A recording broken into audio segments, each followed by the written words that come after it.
What's up, everybody, and welcome to Hate2Pylon. Hey, I am your co-host CJ, alongside Jonathan, the return of Jonathan, and this I'm is back, the baby.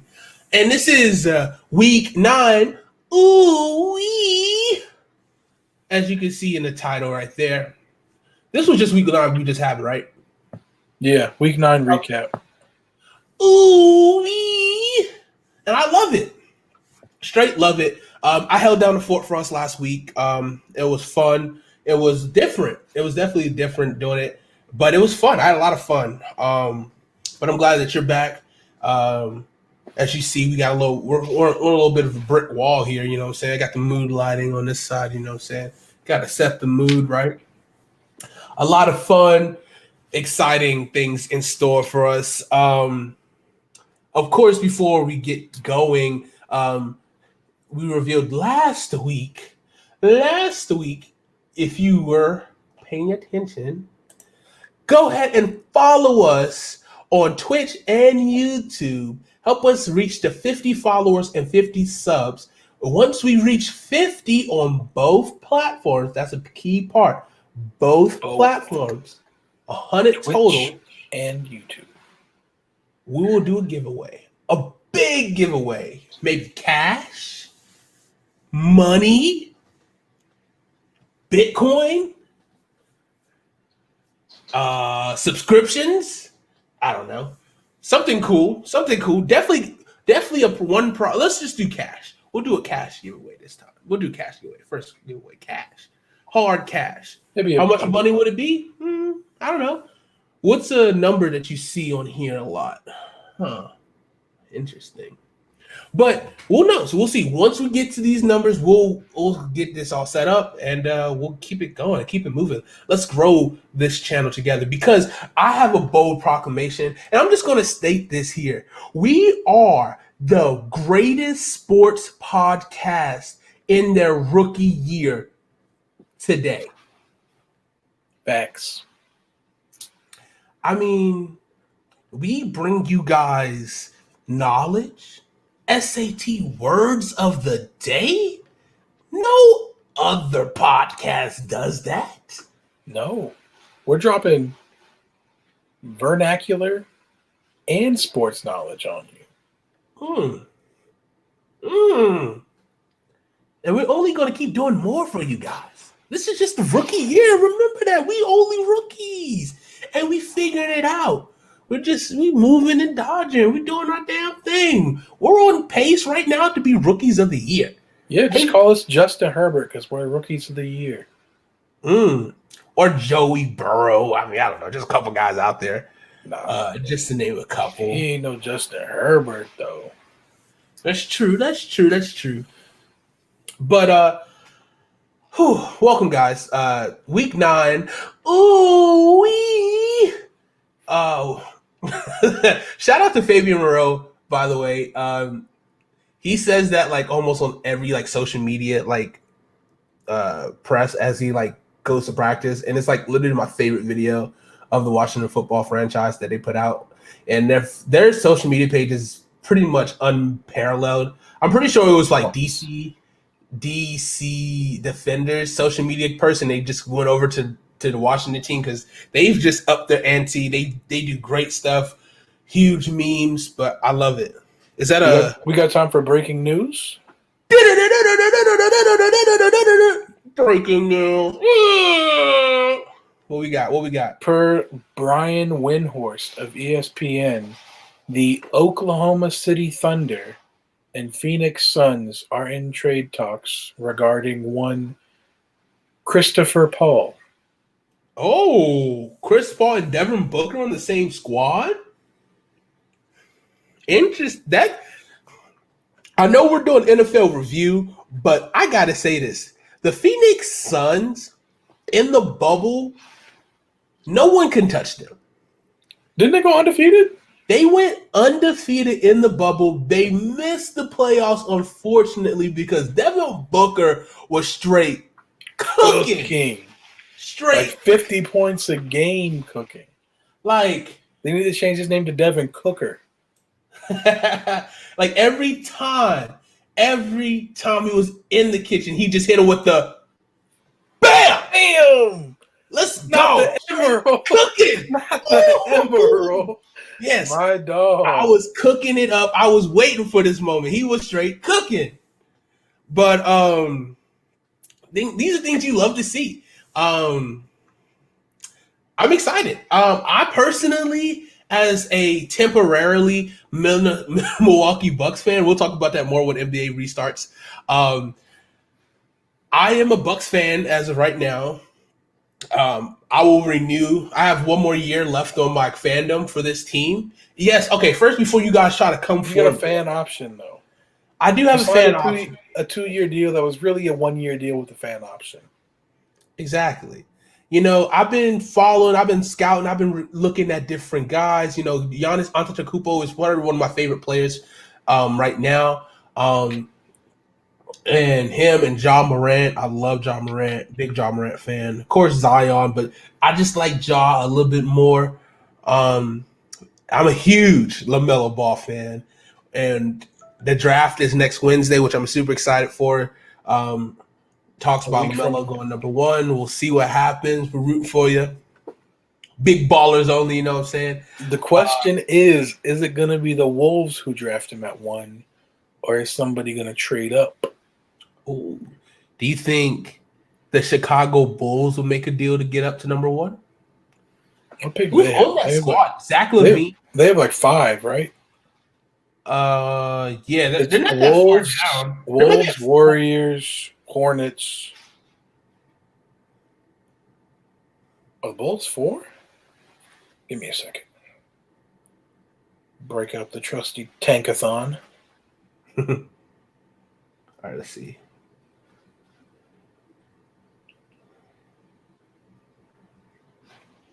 Let's see. Hornets 3. Yeah, Bulls are 4.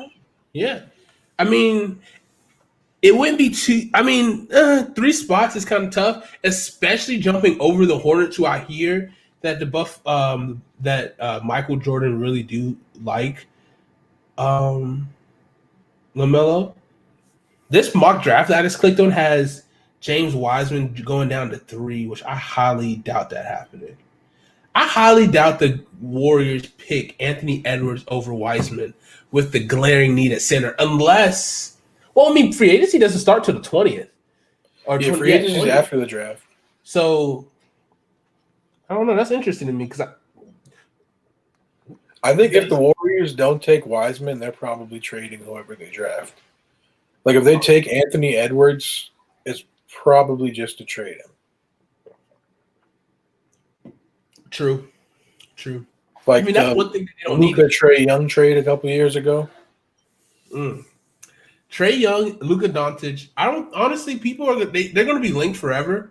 Correct. But I mean, as of right now, well, yeah, as of right now, I don't think either team has lost that trade.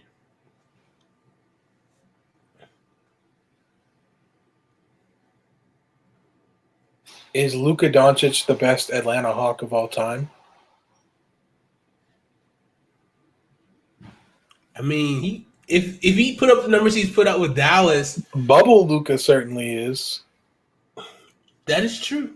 Bubble but Luka Trae is not far crazy. behind, though, too.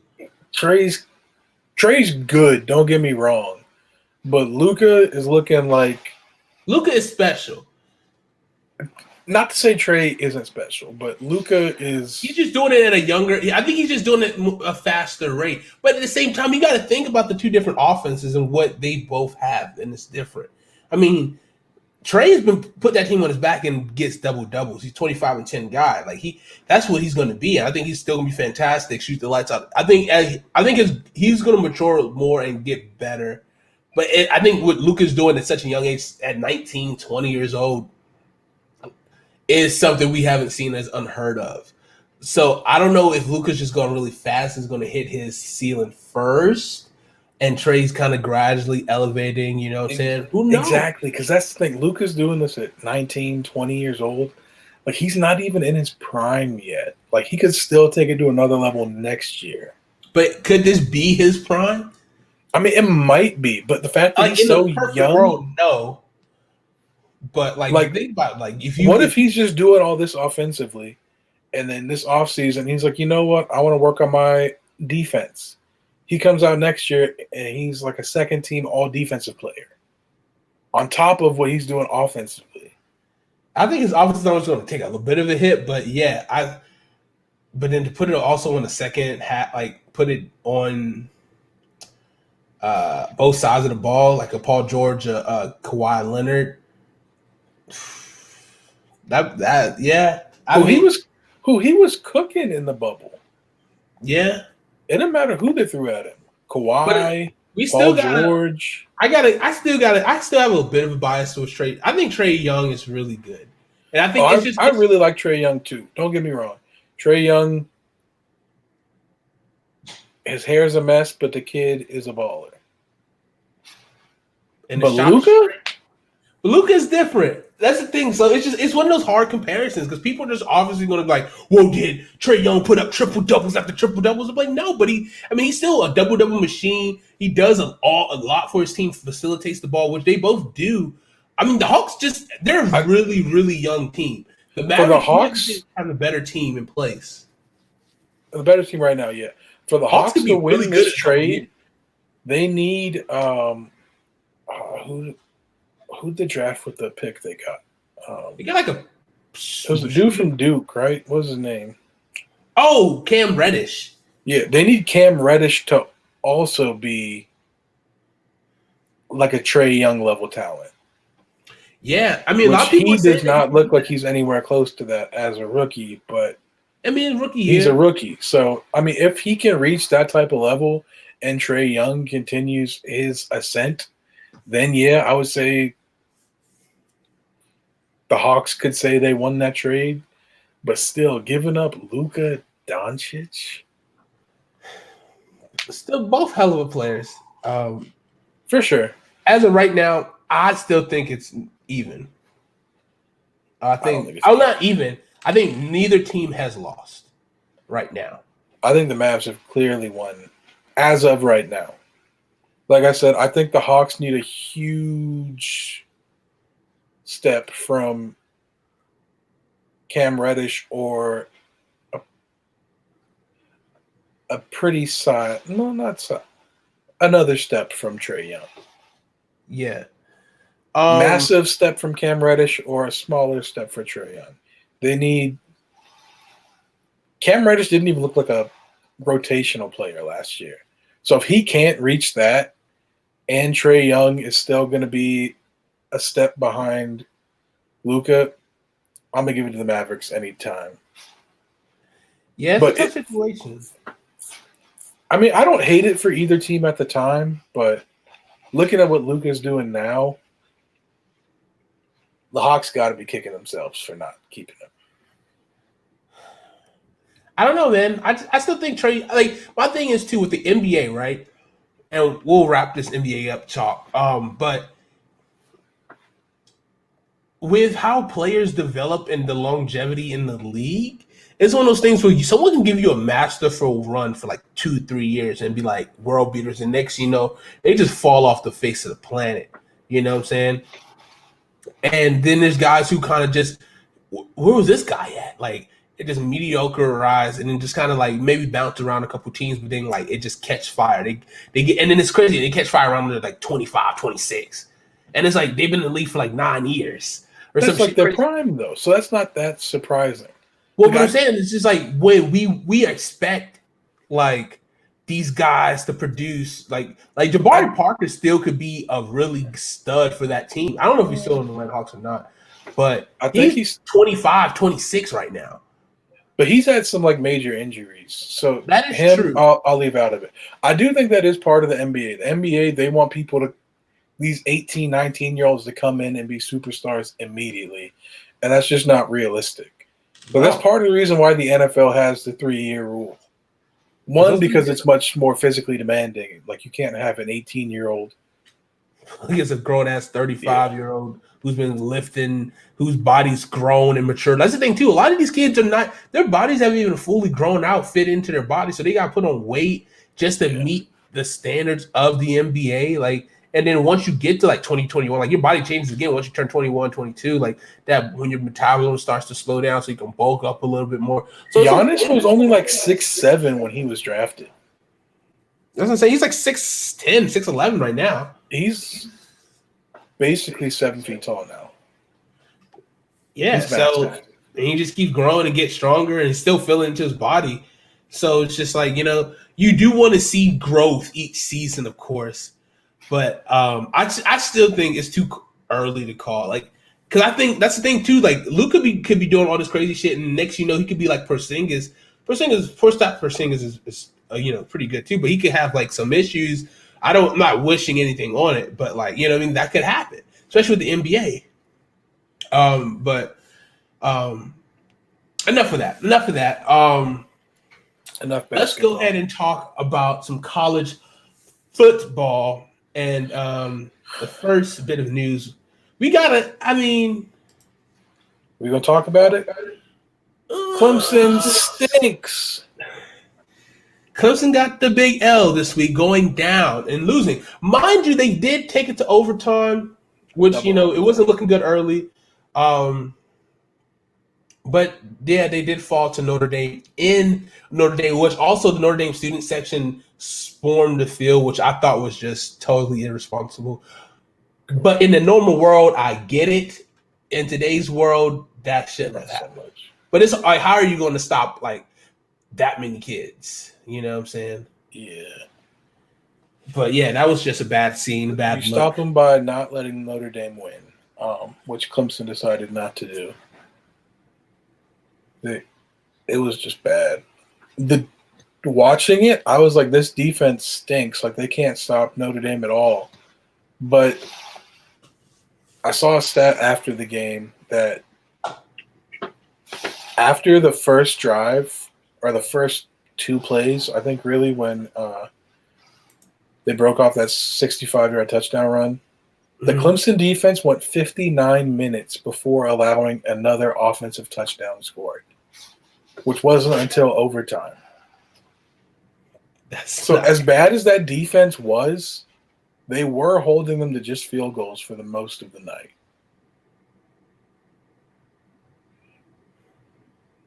But, yeah, they weren't stopping them at all in between the 20s. They were running all over the place, throwing all over the place, doing whatever they wanted. In the last drive, especially, to go to tie it up, to go to overtime.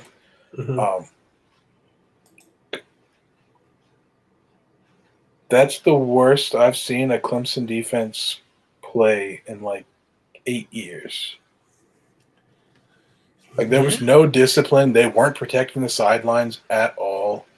They were in a very heavy prevent defense with nobody on the sidelines. Like, everybody was just deep. Like, they thought they were going to throw a Hail Mary every play. It was clear they didn't. They just lined up. Oh, you're only going to bring 3 men and drop 8? We're either going to run it up the middle and get out of bounds, or throw it to the sideline and get out of bounds, because you're not stopping either of those for some reason. It was bad. The offense played pretty well for Clemson. DJ Uiagalelei. The future. Future looks bright. He's kind of been killing it through 2 games. And Clemson hasn't even had their top 2 receivers for most of the 2 games. Frank Ladson and Joseph Ngata played a little bit in the beginning of the Notre Dame game, but I think they both re-aggravated previous injuries and missed most of the game. Cornell Powell, 5th-year senior, has been showing out, though. He's getting a chance for some extended playing time to show what he can do, and he's rising to the challenge. DJ seems to love him. They have a real good rapport, and he's cooking. But we'll see what happens. Trevor should be back. Clemson on a bye this upcoming week. Then I believe Florida State after that. Cakewalk. No such thing as a cakewalk, my friend. Florida State stinks. Clemson can't afford to overlook anybody now after this loss. Nah, bro. You can overlook Florida State. Let me pull up this game because I swear they got beat by like a terrible team. Probably. Florida State's been very bad, but I really don't understand what happened to Florida State. Jimbo Fisher did something to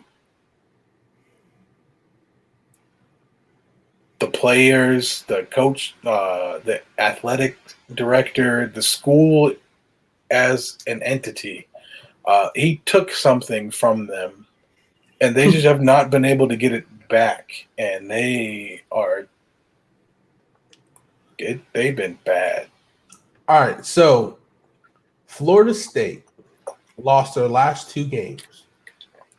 They lost 41-17 this week to Pitt, and last week lost 48-16, or excuse me, 41-17 to Pitt, 41-17 and 48-16 to Louisville. Beat North Carolina, which is actually a pretty good win on the schedule. Lost to Notre Dame 42-26. That's not bad. Yeah. Notre Dame's good. Yeah, I mean the only wins are you only have 2 wins, Jacksonville State and and UNC. So but yeah, most of the losses except for Georgia Tech have been by a lot. They've given up at least 41 in most of their losses, except for one.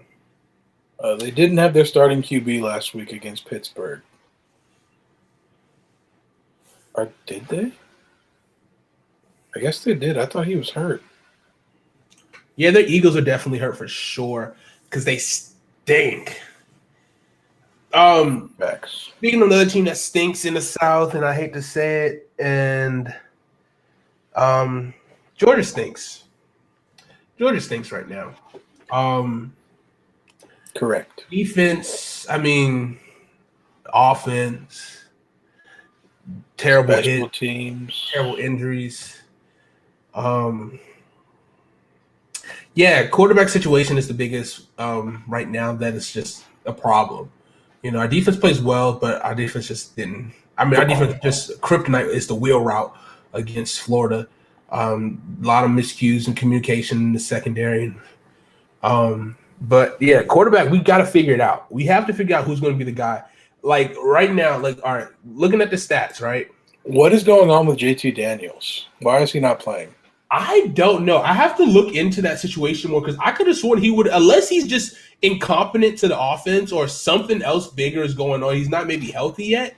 I don't understand a guy with his experience and playing in the Pac-12 is not starting, and they keep going between Mathis and Stetson Bennett. Stetson Bennett is not it. DeJuan Mathis, I think he can be a good future guy, but he's still young and very green. Especially he literally coming off a year ago from us, pretty brain tumor, right? Yeah, brain tumor. So it's amazing he's even on the field right now, but I think he still needs some time to mature. Both our quarterbacks combined for 112 passing yards. Stetson Bennett 5 for 16 for 78 yards, 1 touchdown, 1 interception, and DeJuan Mathis 4 for 13 for 34 yards, a touchdown, and 2 interceptions. That just can't happen. That's horrible. That's insane. I saw you can put up this many points. Yeah, Florida's offense is really good. I saw a conspiracy theory on Twitter the other day. I can't remember the account who tweeted it, but they said that JT Daniels had received improper benefits, and the reason he isn't playing is because Kirby Smart knows if he plays him and it's proven that he received improper benefits, they'll have to vacate the wins. We stink this year, so we may as well go ahead and vacate this whole season. If you think about it in terms of eligibility this year, it doesn't count. So he can go ahead and play if it doesn't count. You know what I'm saying? Facts. Yeah, that's a conspiracy theory I saw. I don't know if That's true. that's. It's not true. It's not true. I can't confirm nor deny it, but that's something I saw, something to think about, because it is a weird situation. Like, he was granted the waiver by the NCAA to be eligible to play this year, and he's just not for some reason, even though he's clearly better than Stetson Bennett. And Well, early on, he did have a shoulder injury that they would say he was rehabbing from, and that's the early thing that I heard. So, but he said he could be cleared in a week, and I was like after week 1. So it's been 2 months now. Yeah. So either that injury is much worse than they let on, or something else is going on behind the scenes. And something got like, and what would our offense look like if Jamie Newman didn't opt out of the season? That's also. I don't think Jamie Newman was that much better than JT Daniels. JT Daniels might have won that job anyway. I mean, if he's not, if he can't even play, I don't think he probably would have. That's true. I mean, still, I mean, I think what he. I'm more curious about what the offense would look like if Pickens was playing. Oh, true. He's been out. I don't know. I mean, that's the thing. Like, a consistency at quarterback has been something we've been facing since Aaron Murray. Aaron Murray, Matt Stafford. Like the really dynamic wide receivers since AJ Green. Mitchell, who was good, but it's just like not like a star guy like a Jerry Jeudy, a Julio Jones, fucking Henry Ruggs, like the crazy talent that Alabama's has. We have good guys, athletic guys, but just not playmakers. A lot of guys who are making like big plays. You don't feed them. True, you can't have a playmaker if you don't get the ball. And it also goes back to the quarterback. I mean, we've definitely been a heavy run.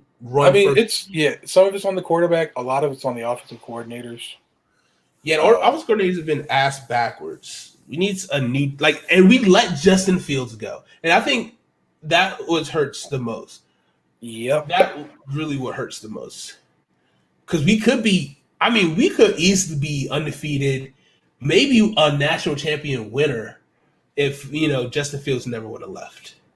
You guys had Justin Fields, Jacob Eason, and Jake Fromm, and chose the worst of the three to keep. Did Jacob Eason get drafted this year? Yeah, 5th round to the Colts. 5th or 4th. He's on the Colts. Fromm ended up on the Bills. Yeah, I remember. And Justin Fields is probably Jacksonville bound. Right now, if the season was to end, the Washington football team would be 5th. So literally, you're drafting Trey Lance. Yeah. I think literally it goes Cowboys, Giants, Washington in that order, in like 2, 3, or 3, 4, 5. Yeah. Yeah. I'm like, sheesh. Jets. Who else would be? I guess Jags. Jags only has Jets, Jags, Cowboys, Giants. Actually, it would probably be Washington because the Giants just beat us. So Jets. Oh no, they just got their second win. So yeah. I don't know. Hang on, I can pull it up. Tankathon got me. Jets, Jags, Cowboys, Giants, Washington. Because Washington's had a bye, so they're 2-6. Dallas and New York are both 2-7, so they have an extra loss. Gosh, we play against the Lions this week, so that should be a lot of fun. Yeah, Lions are 11th right now. They're 3-5. You never know what Lions you're gonna get this each week. So Matt Stafford got hurt at the end of the game. Did he? The 4th quarter. Yeah, he didn't finish the game. Oh wow! I know Kenny Golladay didn't play, so they might be down Kenny Golladay and Matt Stafford. That's not a good situation. All right, is Haskins going to play, or is it going to be the Alex Smith show? Alex Smith show. Bring back Josh Freeman or Josh Johnson. Josh Johnson signed with. He did just sign with. He signed with the 49ers. I Oh yeah, think. they need a quarterback too. Yeah. Sure would be nice if they had one instead of Jimmy G. Porn star uh Jimmy. I'd say Solomon Thomas, but he got hurt, so that doesn't feel fair. But yeah, they literally traded back one spot to not take Deshaun Watson or Patrick Mahomes. Doesn't seem right. I think that they already gave up a lot of money. Yeah, they gave Jimmy G a lot of money, but they shouldn't have because he stinks. Yeah, Bears get a lot of flack for trading up to take Mitch Trubisky. Giant or 49ers don't get enough flack for not taking Deshaun third. Like, okay, you want to trade up and take the worst of the quarterbacks in the first round? Fine with us. We'll take Deshaun 3. I don't blame them for not taking Mahomes because Mahomes was a big wild card. Right. Everybody knew he had potential. Nobody knew if he would be able to reach it. He kind of landed in the perfect environment for him. Getting to sit behind Alex Smith for a year in the Andy Reid offense, quarterback guru. But yeah, why would they not take Deshaun Watson? I don't know. That still is one of the biggest blunders to me. With what all of Deshaun Watson has done with the incompetent head coach and play caller for these years, and with just one real true wide receiver, I mean, it's been great. And just imagine once, hopefully our client, Eric B, becomes the next head coach of the Houston Texans and get some competent things going. I think that offense could be humming. I mean, I think he will definitely try to sway a couple, maybe like second tier wide receivers. Maybe he might be able to snag like a Sammy Watkins or like a Robinson away from maybe even a McCall Hardman. I think if he can get McCall He's Hardman, only his second year. I think it's his third year. I think. Is it his third? Either way, they got to wait 2 years on him. Demarcus Robinson might be a free agency after this season. I think Sammy Watkins is too.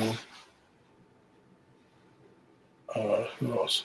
Byron Pringle. I'm not sure what year he's at. I think he's going into year 3 also. So I mean, I think they could snag a couple of some of like the second tier guys. I mean, they just have an abundance of talent, and you can really load that team up. Especially maybe you ever sneak a Le'Veon Bell on to the Houston Texans as well. You know what I want to see? What would you like to see? If the Carolina Panthers don't re-sign Curtis Samuel. Mm. Curtis Samuel with Deshaun Watson could be That would be interesting. pretty fun. That would be. Speaking of fun, the return of the Pac-12 this weekend, which was good seeing the Pac-12 football. It was not good seeing one of our favorite coaches in the Pac-12, Herm Edwards, blow a lead and lose a game to the USC Trojans. Yeah. Those are things you hate to see.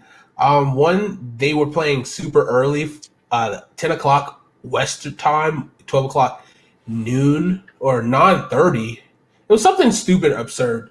It was something very absurd that they wound up playing. But yeah, you hate to see him blow a lead like that. I mean, they have a lot of talent. Young quarterback. I think the quarterback is a true sophomore because last year he was a true freshman. Had a lot of good arm talent. Why am I blanking on his name right now? Daniels. Give me one moment. So I should have done this by this. There we go. Pac-12. Jaden Daniels. Yes, he's very good. The running backs look pretty good too. They produced some guys the last couple of years under Herm Edwards' system. I watched a couple of documentaries about them. They got like these 24, or like they do like I think it was on Showtime. I want to say They go to different college programs and they film there for like a week. So you get the week of like the preparation and stuff and seeing that organization, how he kind of got it built. I'm pretty sure Antonio Pierce is their defensive coordinator, maybe. Former linebacker for the New York Giants. I don't think he's the defensive coordinator. I think it's Marvin I know he's on the Lewis, staff. former Bengals head coach. But who was it? No, Marvin Lewis. I don't think he is a coach. I think he's just like a special assistant. I thought they said he was the defensive coordinator when I was watching the game. Unless he He's got definitely promoted. on the sidelines. Let me see. He doesn't have the coach. Oh, co-defensive coordinator. So yeah, I think we're both right. Oh, okay. Oh, really? Because I remember. Okay, I guess maybe just on that document. It was from like last season or so, maybe. But I remember he wasn't a coach, but he was like a special assistant that looked at a lot of their practices and helped out Herm Edwards with stuff. Yeah, But that Marvin Lewis. They got a staff there, NFL staff, mostly older NFL coaches. So that's a lot of knowledge. Yeah, a lot of knowledge, but also a little weird. Usually it's younger coaches that, I mean, you don't usually think of like an older coach leaving the NFL to go to college. Usually it's like younger coaches dipping back into the waters because they can relate better to the players. But I mean, it seems to be working for Arizona State. They were really close to winning that game. Probably should have won it. It was a good game. Well, I think for the case of Herm Edwards, is he wanted to get back into the coaching game. And I think college is a good, because he's been coaching a lot of the Under Armour All-American games as well. So he's good. He gets back to the youth. But I think it's one of those things, you can definitely see either end of the spectrum, because I think a lot of the older coaches really would want to give back to college football and just being around that youth, And I think, I don't know. I think you can see at least guys who've done it in the NFL, and you don't care about going, being in the NFL as a coach. But college is like a good, leaving college or time you see guys go back to high school and coach, like Phillip Rivers, who's going to be a head coach, office coordinator once he finishes with the Colts. Also, news in the SEC. Alabama and LSU is definitely possibly going to be postponed. We'll see. They have some COVID cases. I'm pretty sure the Mississippi State game has been canceled already. So COVID has definitely got its hands full in SEC. So you hate to see it. Yeah. LSU, haven't they already had a game postponed this year? I don't know. They probably wish. They stink. Terrace Marshall does not. That dude is playing out of his mind. The receiver for LSU. For LSU? Yes. Didn't they make a switch at quarterback? Isn't it like Brennan not starting, or did he get hurt?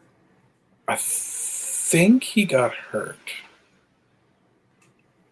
But let me hold up. Where is Terrace Marshall?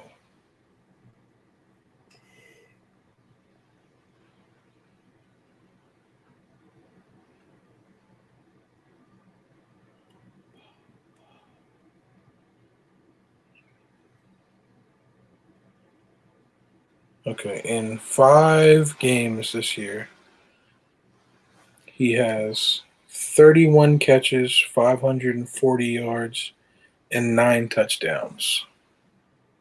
It's pretty good. So he's going like 6, 110, and 2 touchdowns a game, basically. So pretty good.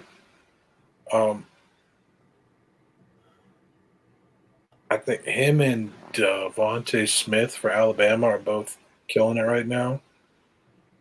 Let me check Devontae Smith's stats. Also killing it. Give me Liberty and give me an upset over Vautech. Liberty football sneaking into the top 25. which is pretty interesting. I don't know what division Liberty jump out of the Big South?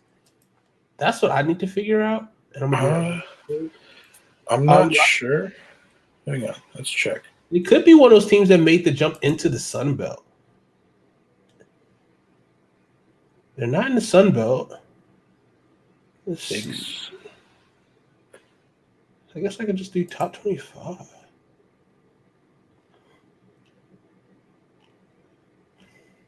They're not Conference USA. What are they?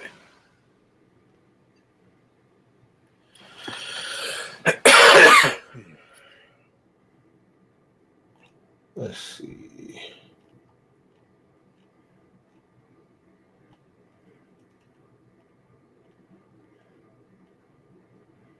Ooh, Ohio State plays Maryland this week. That should be an interesting game.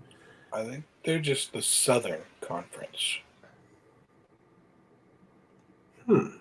Wait, nope, never mind. That's Western Carolina, who they're playing this year, who's Southern.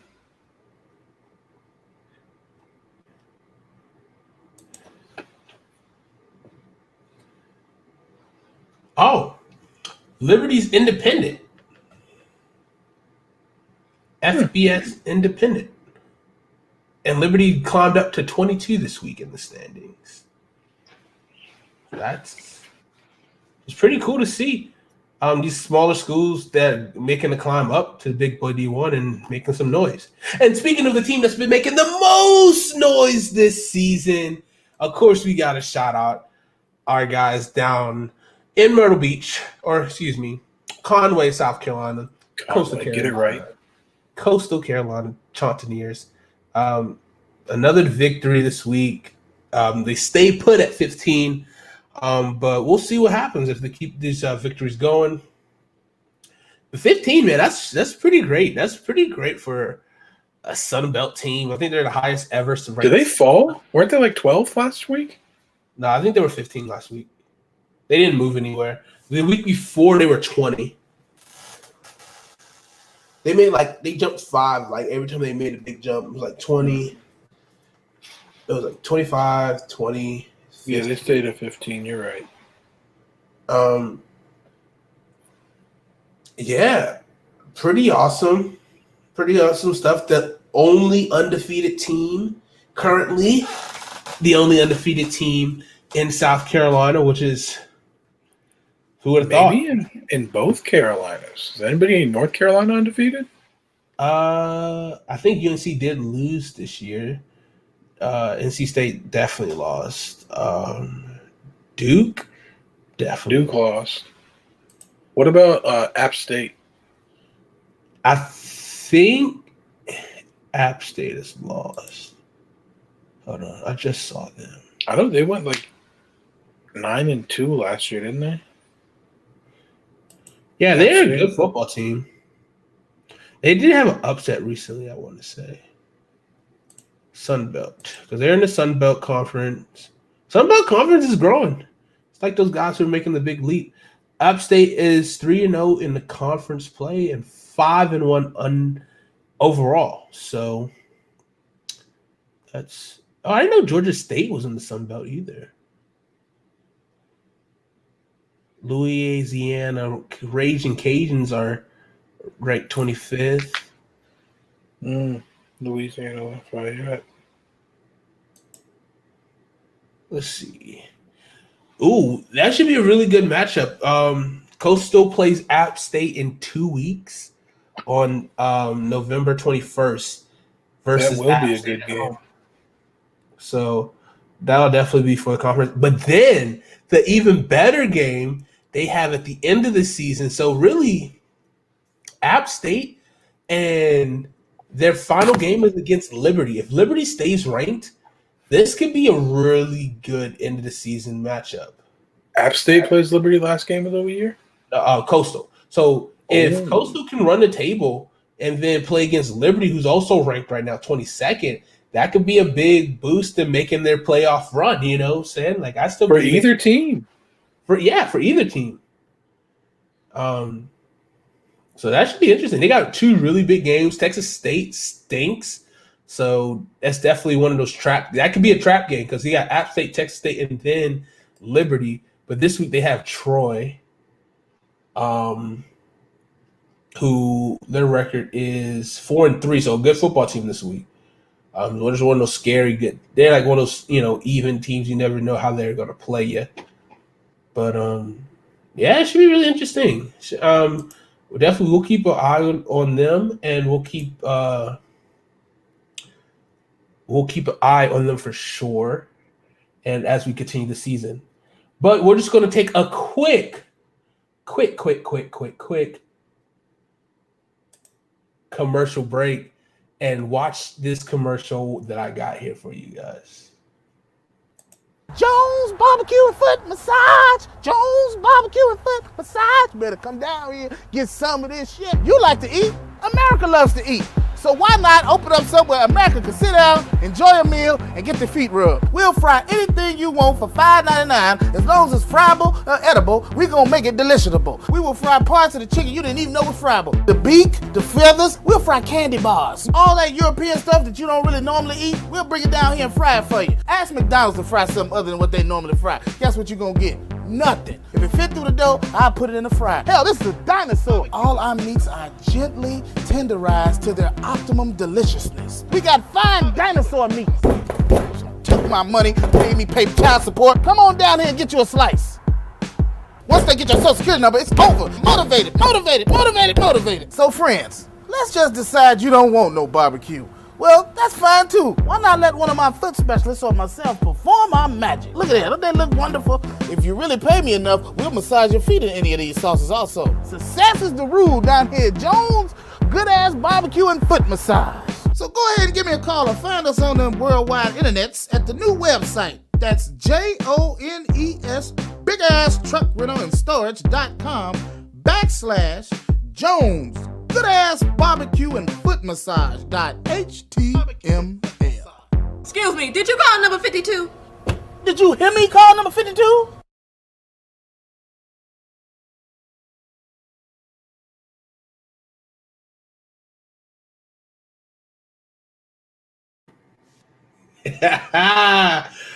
You gotta love it with the commercial breaks. You gotta love it. Oh man. Right now, actually. You feeling what? So I could use it for massage right now. You know, I was in DC, I did a lot of walking. These puppies screaming. Well, you know where you can go. And Jones barbecue massage. I just love barbecue too. Hey, that's not a bad combo. JONES. Was he big ass foot? He's ahead of the game. He was. I mean, this was back in like 2008, I want to say. It's been a while, yeah. Well, I would do that right now. Should I can go eat some barbecue and get my feet rubbed? Well, not in this kind of world. Maybe not in COVID. If there was no COVID, give me that expeditiously. Okay, so moving on to the NFL. We got a little bit of it all today. You got a little bit of NFL talk. We got a little NBA talk, some college. But some news. We'll go through the news in the NFL.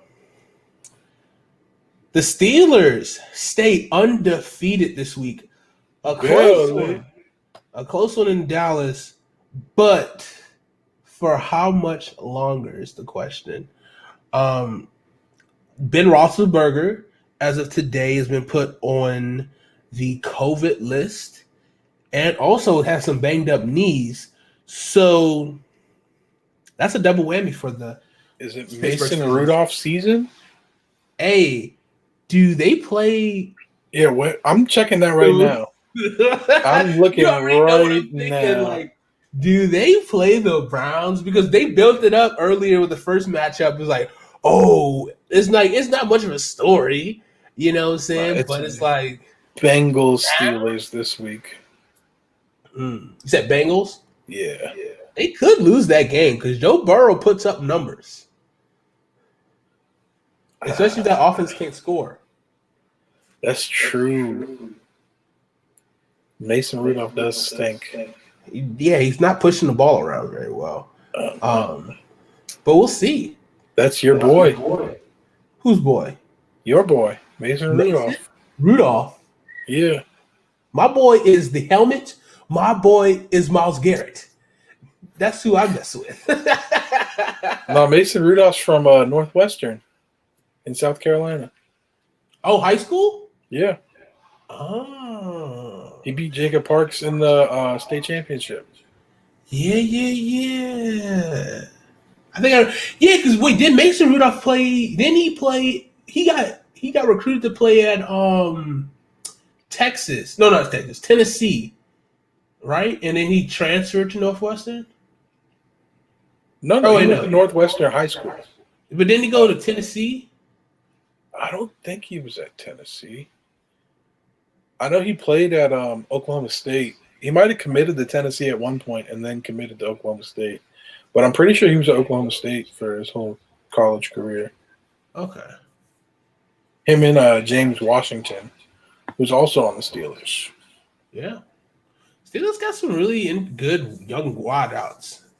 Like, they develop wide receivers very well. Correct. Also, big news, especially for you, Jonathan. Christian McCaffrey returned this week. And then got hurt again. Did he get hurt again? He hurt his shoulder. Dang. He's day-to-day, so he's probably out for a week or two. But it was good to see him back in the lineup, for sure. One of the best fantasy players we've got in the league right now. But we'll talk about who's been the best the last 2 weeks in a segment coming up shortly. Let's see here. And also notable news here, in my neck of the woods, Kyle Allen suffering a this is our neck of the woods, sir. Well, okay, yes, formerly Kyle the Allen, Panthers. our GOAT. Your GOAT suffered a dislocated and fractured ankle. It's actually not as bad as it previously as thought, and I think recovery with surgery right now is about 4 months. I believe that's what I saw from Rap Sheet. Which is good. I mean, I saw it live, and I was like, it was bad. Yeah, it didn't look good. It's like it just turned different, and it's really, as a Washington football fan, it's tough. It's really tough seeing this, and with these ankle injuries. I mean, it's been a lot, especially this past weekend. I mentioned this, I texted this to you, especially with the Georgia game, Georgia wide receiver. Dak first a couple weeks ago. Yeah, Dak. I mean, Alex Smith 2 years ago. I mean, but this just in a short period of time, just putting it in their face, just seeing these injuries, and literally the same kind of injury, which is kind of crazy. And it's just kind of the question posed to, is there, a new trend of ankles, not being trained hard enough? That's because we've seen so many ACL injuries, and that's kind of becoming the new normal. But it's I think ACL injuries are kind of coming down a little bit, and now we're kind of starting to see the rise of these fractured ankles and fibulas, or I don't know. But it's just, I'm just wondering if that's I hope not. I really do. I hope that's not the new trend, but it's we're seeing these injuries kind of happen. It's just you just hate to see it. Absolutely. Yeah, and it's crazy that Alex Smith is going to be the guy to replace him when Alex Smith is recovering from his own gruesome leg injury. Yeah, and I talked about this earlier this season. I told you this is really just writing the storybook ending, and who knows what's going to happen. I mean, he does right now give us the best chance to win games if that's what we're trying to do, which I don't believe he should be, but that's another day, another topic. But it's good seeing him play, but it's also scary. It's going to be hysterical when you guys win your division at 6-10 and end up drafting in the 20s. Yeah, that would suck. I really just want to see Dwayne I want to see Dwayne get another chance and just ball out. That's really the only thing I really care about. I mean, I want to see Alex Smith do well as well, but I think we just need to lose so then Dwayne can come in. Because I don't think it's a need to have Alex Smith playing. Dwayne's not coming in unless Alex Smith gets hurt. I hope not. I hope not. Have I been wrong about your team yet this year? Has everything I've told you come true about Ron Rivera I'm not going to and admit his that. decision making? Oh, yeah, Ron Rivera and his decision making, I'm not going to – it hasn't been the best either, but also through just his circumstances that he's been going through, I can understand. But, yeah, I'm just going to push through that one. We're going to push through that one. All right, Fair. So moving on to the next topic. Damn,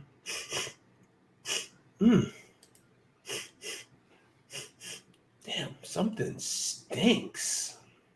It's time for the Garbage trash run, baby. Who is going into the trash run this week? I got one name for you off the top of my head. Oh, okay. And that name is Thomas Brady. This dude stinks. Yes, throw him away ASAP. Free Jameis. Oh. See, this... Well, no, Jameis plays for...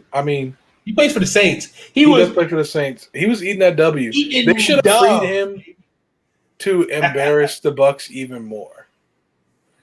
Because they didn't need Drew Brees in there throwing 10-yard passes all game. They could have let Jameis come in there, tear it up, throw for 400 yards, throw 3 picks, let the Bucs think they're coming back into the game, just for Brady to throw 2 more picks and throw him out of the game, because that dude stunk this week. Where is it?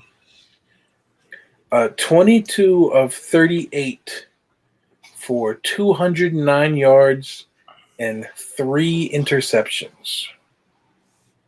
So no tutties. No tutties. You know, that's just I tried to watch a little bit of the game and just literally just turnover after turnover. You just kept seeing from the Tampa Bay.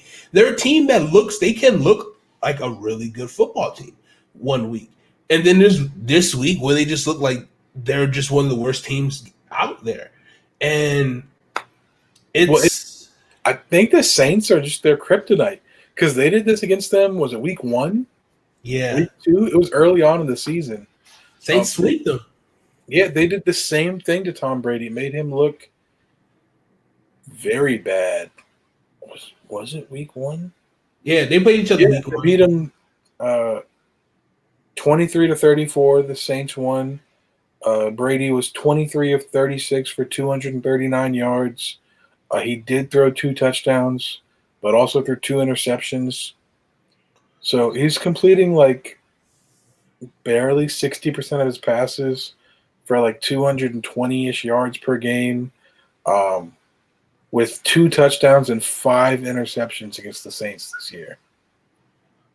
Yeah, Saints just come alive. Saints just play well in their division. Of course, divisional games are very important, so of course you're going to have to step up and play at a different level. But yeah, Tom Brady just, I don't know, that team is just too inconsistent for me. Like, I think that defense has been struggling, and I think they are a lot better than they've been playing. But Tom Brady, I think Tom Brady is just, we might have to just send him to the washer. Like, he's washed, and he's been washed. He also hates Mike Evans for some reason. He hates Mike Evans? Yes, he does not throw to Mike Evans. Oh, yeah. I don't know. And the thing is, he has a litany of wide receivers. And they just added Antonio Brown. AB. I think AB is going to be going to Kansas City next year, unless the chosen Rosen comes out and starts balling on his The Rosen one. Yeah, I don't know. It's crazy. We've had a toxic relationship, and I know that I'm better than you. You're better than me, but we both have these, big dick personalities. But it's like, I'm better off without you. No, you're not. You're not as good without me. And the next offering that I have for the trash run this week, it goes to the New England Patriots. I've been holding tough on these guys and been holding stout, putting them in the trash run, but I can't hold off any longer. I'm going to click it.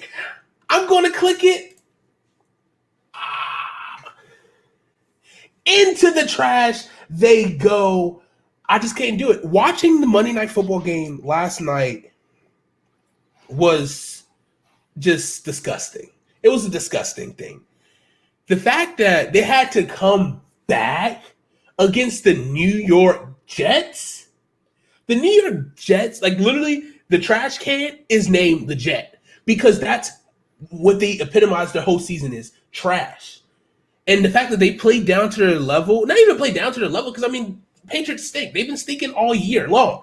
Especially, I hate to say it, we're a pro Cam Newton show. But Cam Newton has not been good in clutch time. What do you mean? What's not good in clutch time? He just defeated a Super Bowl MVP quarterback. See, don't do this, man. Don't do this right now. Did he not? Don't do this right now. Is Joe Flacco not a Super Bowl MVP quarterback? But it didn't happen this decade. It didn't even happen last decade. Oh, yeah, it did happen last decade. 2012, I think he won the Super Bowl. But it's been a long time since that happened. Joe Flacco is not the same quarterback than he once was. But the New York Jets stink. They absolutely stink. He turned back the clock last night. He was cooking. Throwing to Brashad Perriman? Yeah, but I get it. The Patriots lost. They were without a lot of pieces. They are without a lot of pieces before, even when the season started. They were without a lot of people opting out. Then a lot of injuries have been happening. Another reason that I'm putting the New England Patriots in the trash run is the last drive that they had. Before they had the big completion, the play calling has been stupid bad. I was like, they ran a quarterback sneak with 22 seconds left on the clock on the 3rd and 1. And then didn't call a timeout. Yeah, and they had like they wasted so much time. If they didn't get that big catch to get him in field goal range, it's just the play calling in general. They ran the screens 2 plays in a row, and the second screen was so far in the backfield, and he barely got any yards. There was nothing going towards the sideline besides the early on catch to James White. It's just that offense just looks terrible, and play calling looks terrible. And they're just going to try to when I watched the goal line to when they got when they went to tie the game up, they just ran quarterback sneak they spammed quarterback sneak 3 times in a row. Hey, you got to run your best play. But literally, I don't know. I'm not a fan of the play calling. I just think, and don't get me wrong, I'm not going to be like those. I'm not going to be like those New England spoiled ass Patriots fans. Also, the Patriots fans, you Patriots fans, guess where you guys are going? In the trash as well. Because you guys, first of all, yes, you guys' team stink, and that's why you guys are on this trash run. But second of all, you guys, the fact that Bill Belichick has to defend his team in the media, and he never would do this normally. In the last 5 years, you guys got 3 Super Bowls and been to 4 different Super Bowls, and you guys are mad because you guys stink this year? Can you guys have, you guys have been spoiled for the last decade. Get the fuck out of here. I got news for you. Tom Brady would stink with this team too.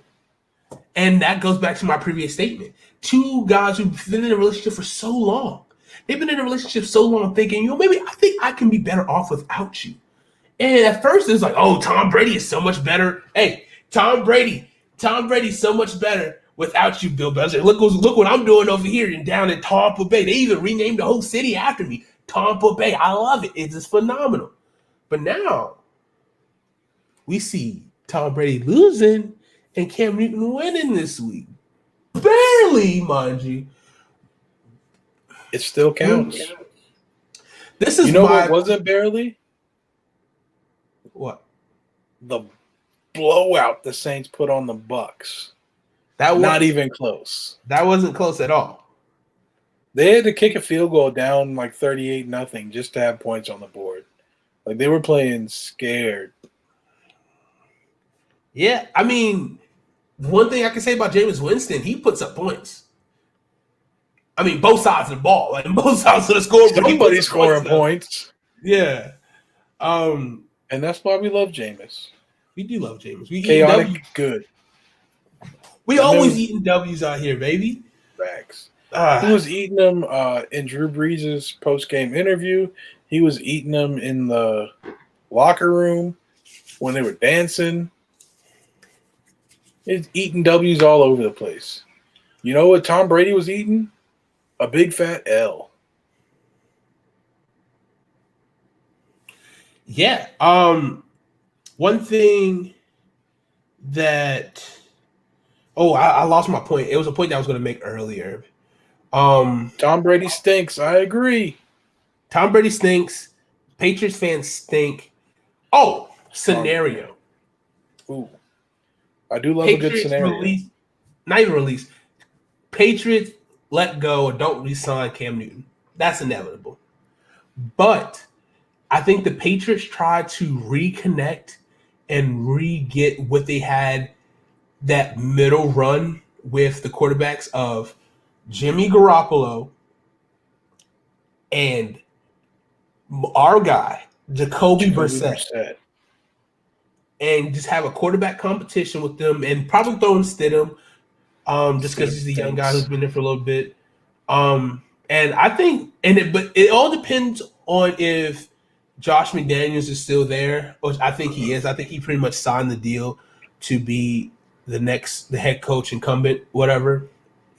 And I think that would be great. I want to see Jacoby Brissett win that position. I think he's a free agent after this season.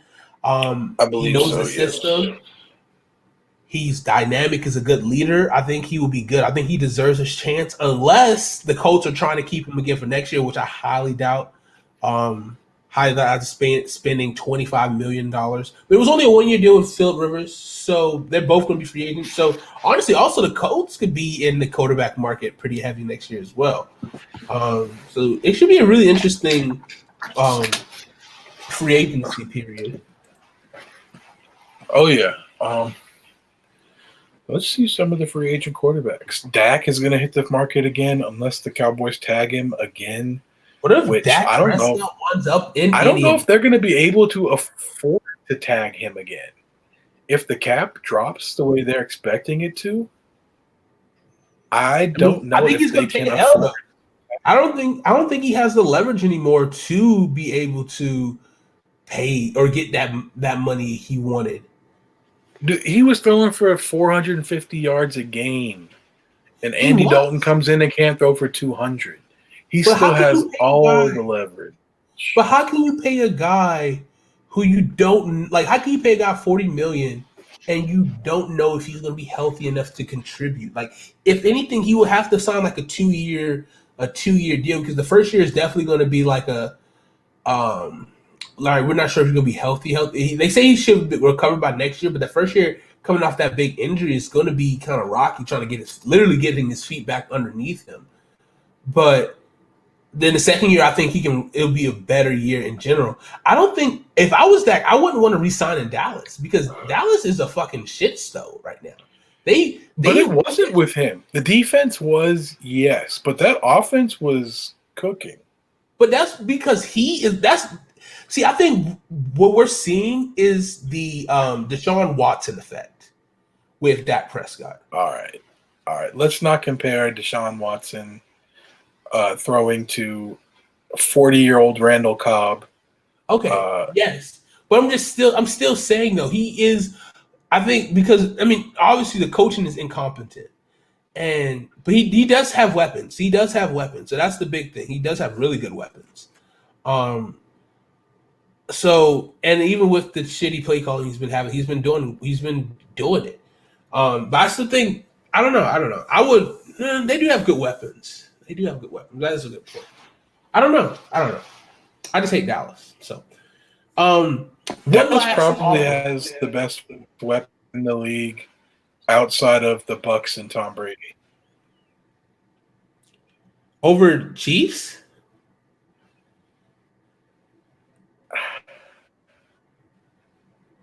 No. All right. Third best. I can't say the Seahawks.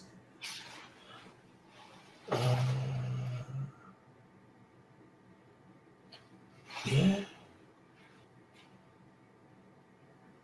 Yeah. Oh, yeah. Top 3. Yeah. Top 3. The question is with Dak, if he comes back, is he going to be healthy? Number one. Mhm. Is that offensive line going to be healthy? That's huge. Yeah. And that defense can't get any worse, but how much better is it going to get? Those are the 3 questions he needs to ask himself before he comes back to Dallas. Because that's also like because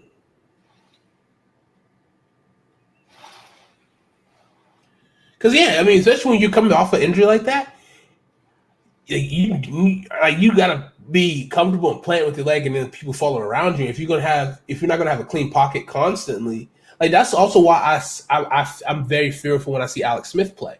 Our offensive line is god awful, and so just seeing him get sacked and seeing people around his feet and stuff like that, it's just one of those things that it's like. I thought you have the best offensive tackle in the league, Morgan Moses. Oh, we do.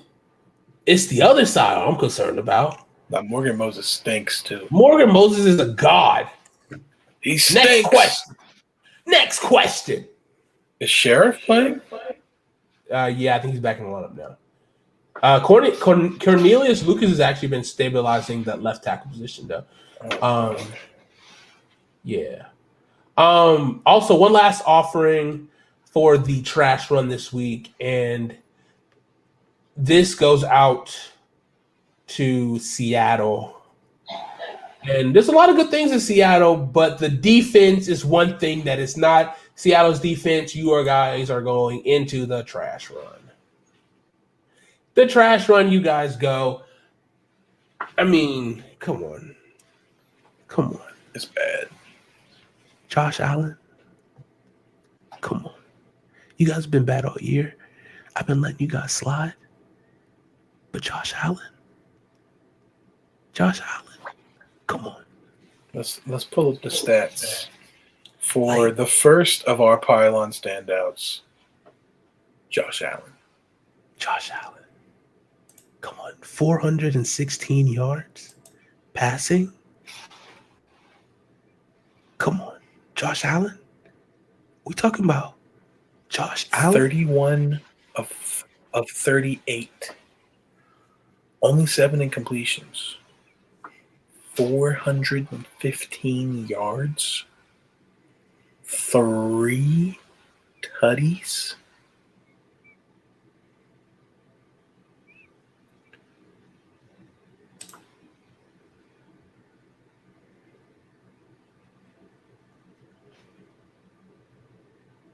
He cooked. Yeah, I'm going to click it. Josh Allen, you were cooking. Bam! For sure. He's been playing really well this season. But he started off the season hot in MVP talks, but he cooled off just like the summertime going to fall. And he was not very good the last couple of weeks for Buffalo. He certainly got back on track. He needed against to the do Seahawks. This. Yes, he needed to, because I mean, knowing what Russell Wilson can do, he had to compete. And that's the thing, is like now it's like we need to see more of that consistency from Josh Allen. Because how much do you pay Josh Allen when his contract's up? That's a big question. All of the monies. He gives me like Wentz vibes, Carson Wentz vibes in a way. You know what I'm saying? Like you can't like if you pay him the money, like which Carson Wentz are you going to get? Which Josh Allen you're going to get? I mean, he will definitely get a big contract. Will it be north of $40 million a year? I see a sweet spot of 35, 36 maybe. Nah, it'll probably come in around 40. That's just the way quarterback deals are. The top guys set the market, and then the middle tier, well, not even middle tier, but like the next tier are like, yeah, they got that money, but they got that money 3 years ago. So that means I get that money now. True. What? Let's see. Josh Allen's in his third year, right? Correct. So he got 2 more years. Well, 1 year in the team option. So I mean, they don't really have to put that. They don't have to like put him on the books yet. They could wait it out a couple more years, which could be good for their Super Bowl run, their playoff run. They keep building pieces around them. I'm pretty sure Stephon Diggs got paid this year, right? They extended him what they traded for him. Mm-hmm. We'll see. John Brown might be a free agent, though. I think they can let him go. Let him go. I don't know. I mean, he's their second best weapon. That's true.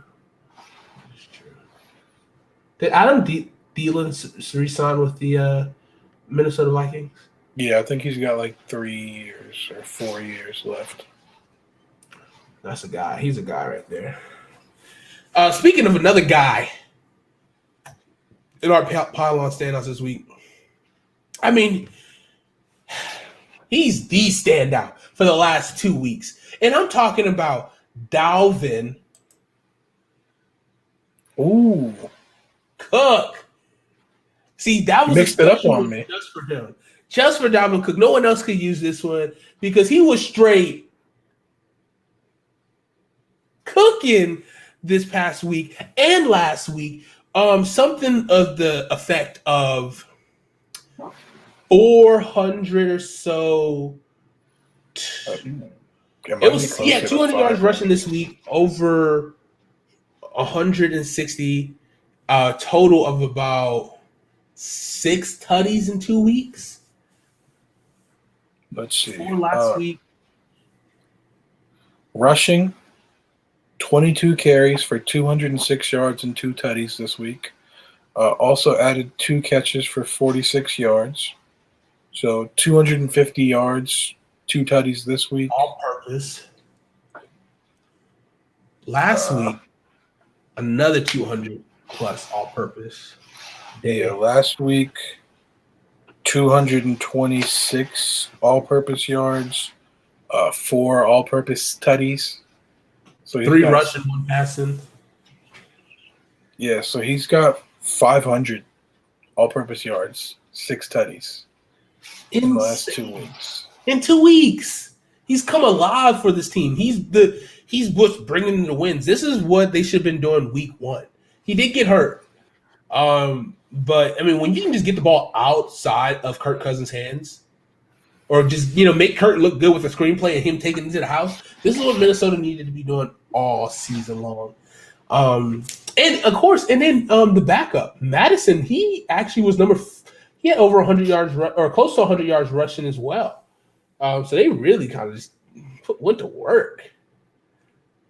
Yeah, he had 12 carries for 69 yards. Nice. Good. And the second option, I mean, that's really good. What's the first option of 69 is the second? Dalvin Cook. Oh, I thought we were going somewhere else with this. That's all right.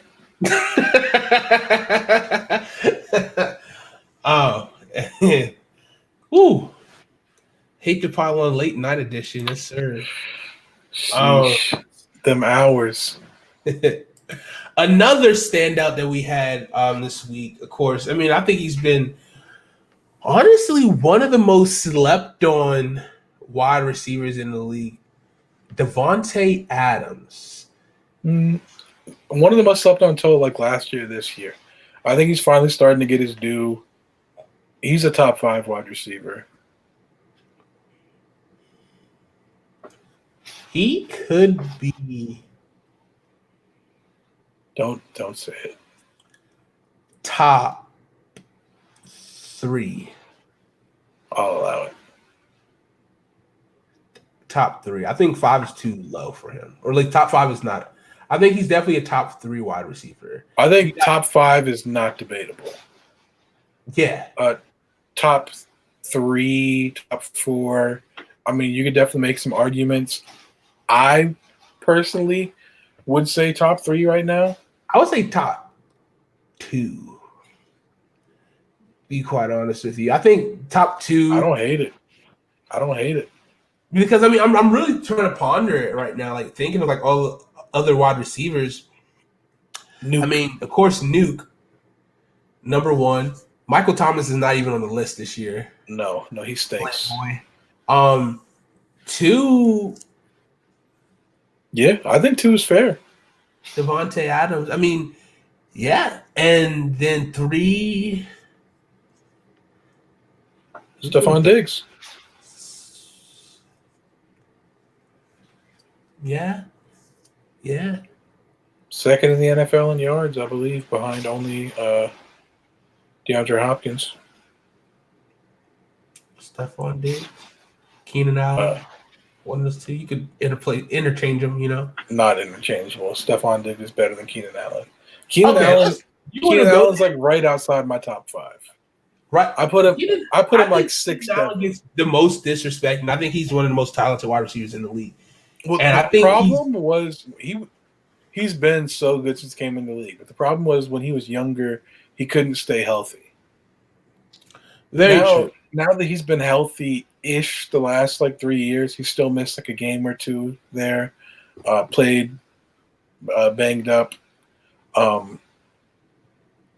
He just doesn't have that big name value like some of these other guys because he was always hurt when he was. I think also no one watches Chargers games. Let's just be frank. Even their own fans don't watch the games. They do now. Far they got J Turbo. Yeah. Turbo. Herbo. I mean,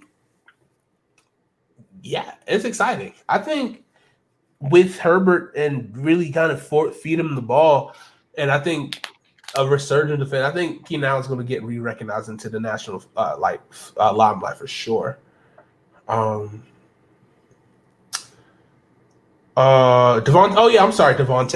Adams, you were bam cooking. Big week for him. Also, hold on, we gotta finish this top 5 now. For wide receivers? Yeah. Ooh, also, DK Metcalf? This season? I mean, honestly, I kind of put Tyler Lockett over him. Let's see. He's got also, side note, I gotta say, Phil Rivers stinks. Correct. Keenan Allen is currently 11th in receiving yards. Okay. And only has 4 touchdowns. Stephon Diggs is first in receiving yards with 813 in 9 games. So he's on pace for like a 1,500-yard season. That's pretty good. DK Metcalf has 788 and 8 touchdowns in 8 games. So he's on pace for a 1,516 touchdown season. Robbie Anderson, 4th in receiving yards with 751. A great signing by the Panthers. Travis Kelce's number 3 with 769 and 6 touchdowns. Isn't Alvin Kamara up there? 20th with 565. Huh. I could have sworn he was higher up there on receiving yards. This is pretty good. I think he's definitely top 20 in both receiving and rushing the ball this year. Probably. He's a stud. Let's see. Our guy, Scary Terry, 7th with 692 yards and 3 touchdowns. You'd like to see that touchdown number a bit higher.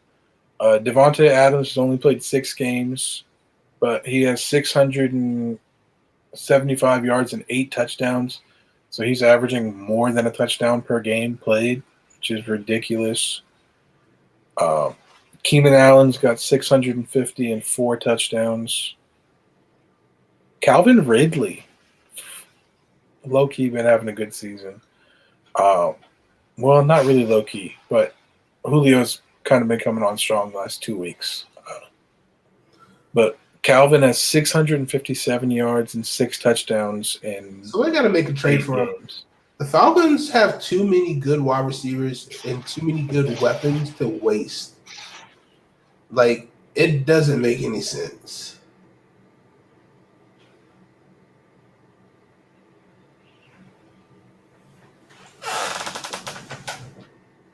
Yeah. I mean,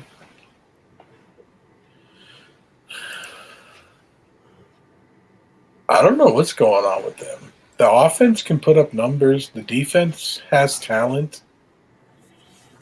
It's one of the two finds a way to screw it up. I don't know if we mentioned this before or not, but just walk along with me. A fantasy booking here, a fantasy trade.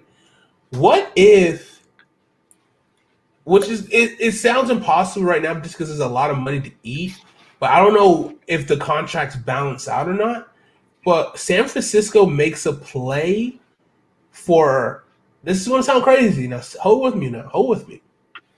San Francisco makes a trade for Matt Ryan, swapping contracts with Jimmy Garoppolo. I don't know how much money Jimmy Garoppolo has left on his deal or not, but I know Matt Ryan has $100 million over the next 3 years. So he definitely has a big cap hit. But I feel like it might not, if you swap the cap hits for both, it wouldn't be bad. Or Atlanta Falcons make a trade.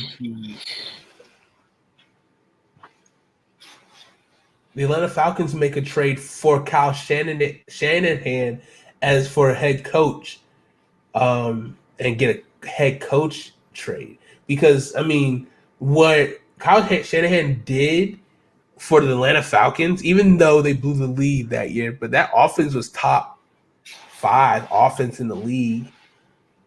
Matt Ryan's best seasons as a quarterback was under Kyle Shanahan tutelage. I just feel bad for Kyle Shanahan. I mean, they won in the Super Bowl last year, so, but I just think they just fell off so fast. So fast. A play away from the Super Bowl ring. Or throwaway, really. Let's see. I'm trying to find Jimmy G's. Oh, Jimmy G's isn't bad at all. It's like 25. Dead cap, which is how much the 49ers have to eat after this year, is $2.8 million. Oh. But he's still owed $24.1 million next year and $24.2 the year after that. Matt Ryan, though.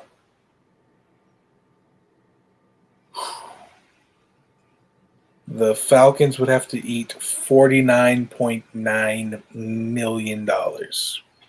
That's so much. Yeah, he's staying put. He's staying put. He's still owed $23 million next year, $16.2 in 2022, and $20.5 million in 2023. Yeah. So yeah, he's not going anywhere. At least until, I think his cap hit is a little bit. I mean, the cap hit after the next year, I think you have to at least play one more year before they can be able to financially not take as big of a hit and release him.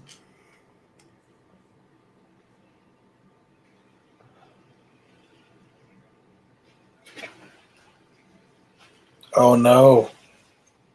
What? Lawrence Tynes, the former Giants kicker, just tweeted a video of allegedly, I can't tell, I'm not an expert, but Joe Douglas, the GM of the Jets, sleeping during the Jets Patriots Oh, game last night. yeah. I saw like videos. I was like, he's like the real Sleepy Joe or something like Yeah. that. Oh, that's funny. Oh boy. Also, That's a bad look. It is, but I mean, are we surprised that the Jets stink? Before That's partially his fault though. He's the GM. This kind of brings up a good point, and it's a shame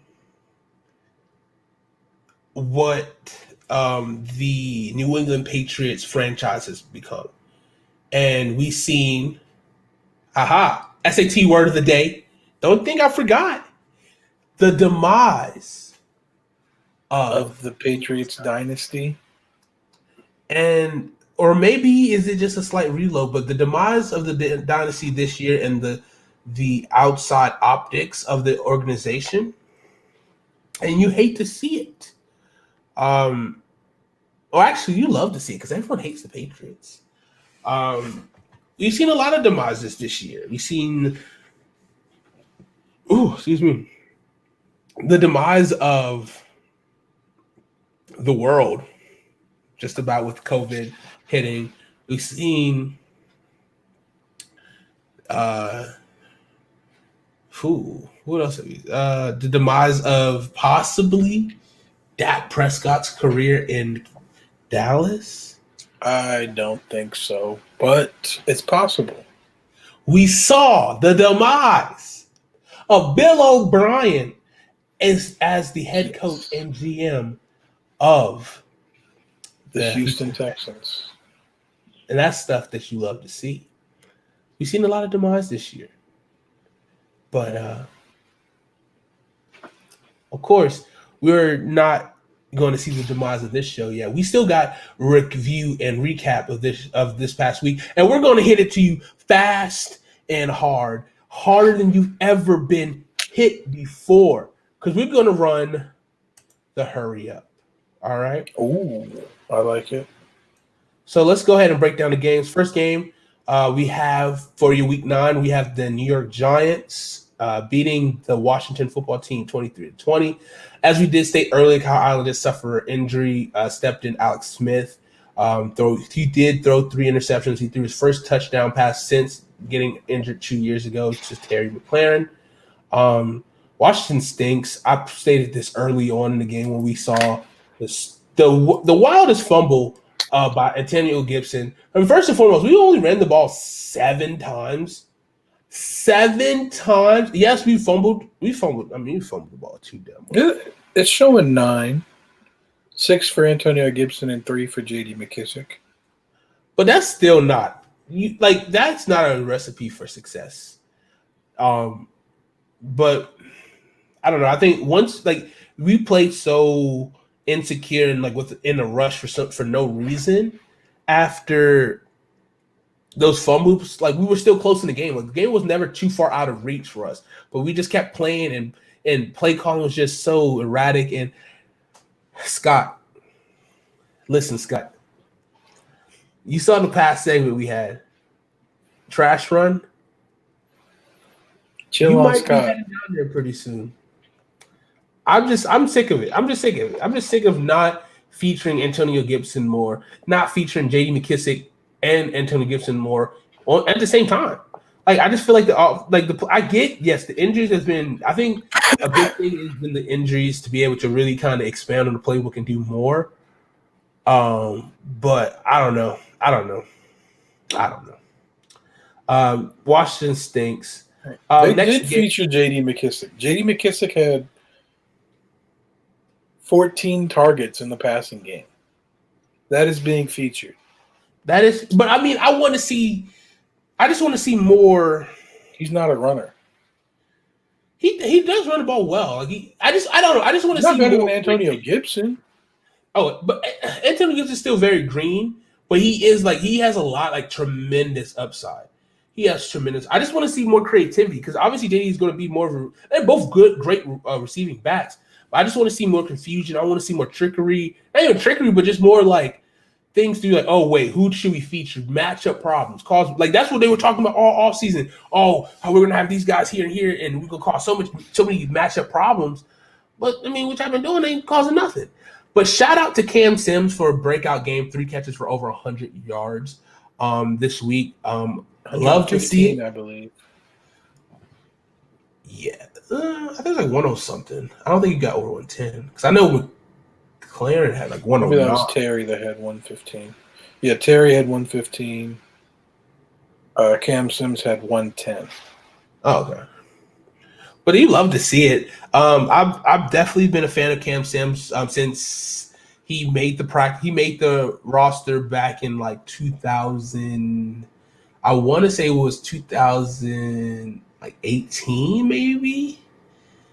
He made the roster. Then he played a little bit. Him and Trey Quinn were like rookies that year, but they both had a high ankle sprain. He had surgery and was out for the rest of the season. And he's kind of a teeter on the practice squad, but finally getting called up and then performing. He has great size, good hands. He's been a preseason baller. Like he's played really well in the preseason, but just hasn't been able to carry it over to the regular season. It's good seeing that this week.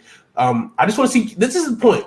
We stink. Let's develop our players that we have and keep it moving. But anyways, let's keep it moving to the next game.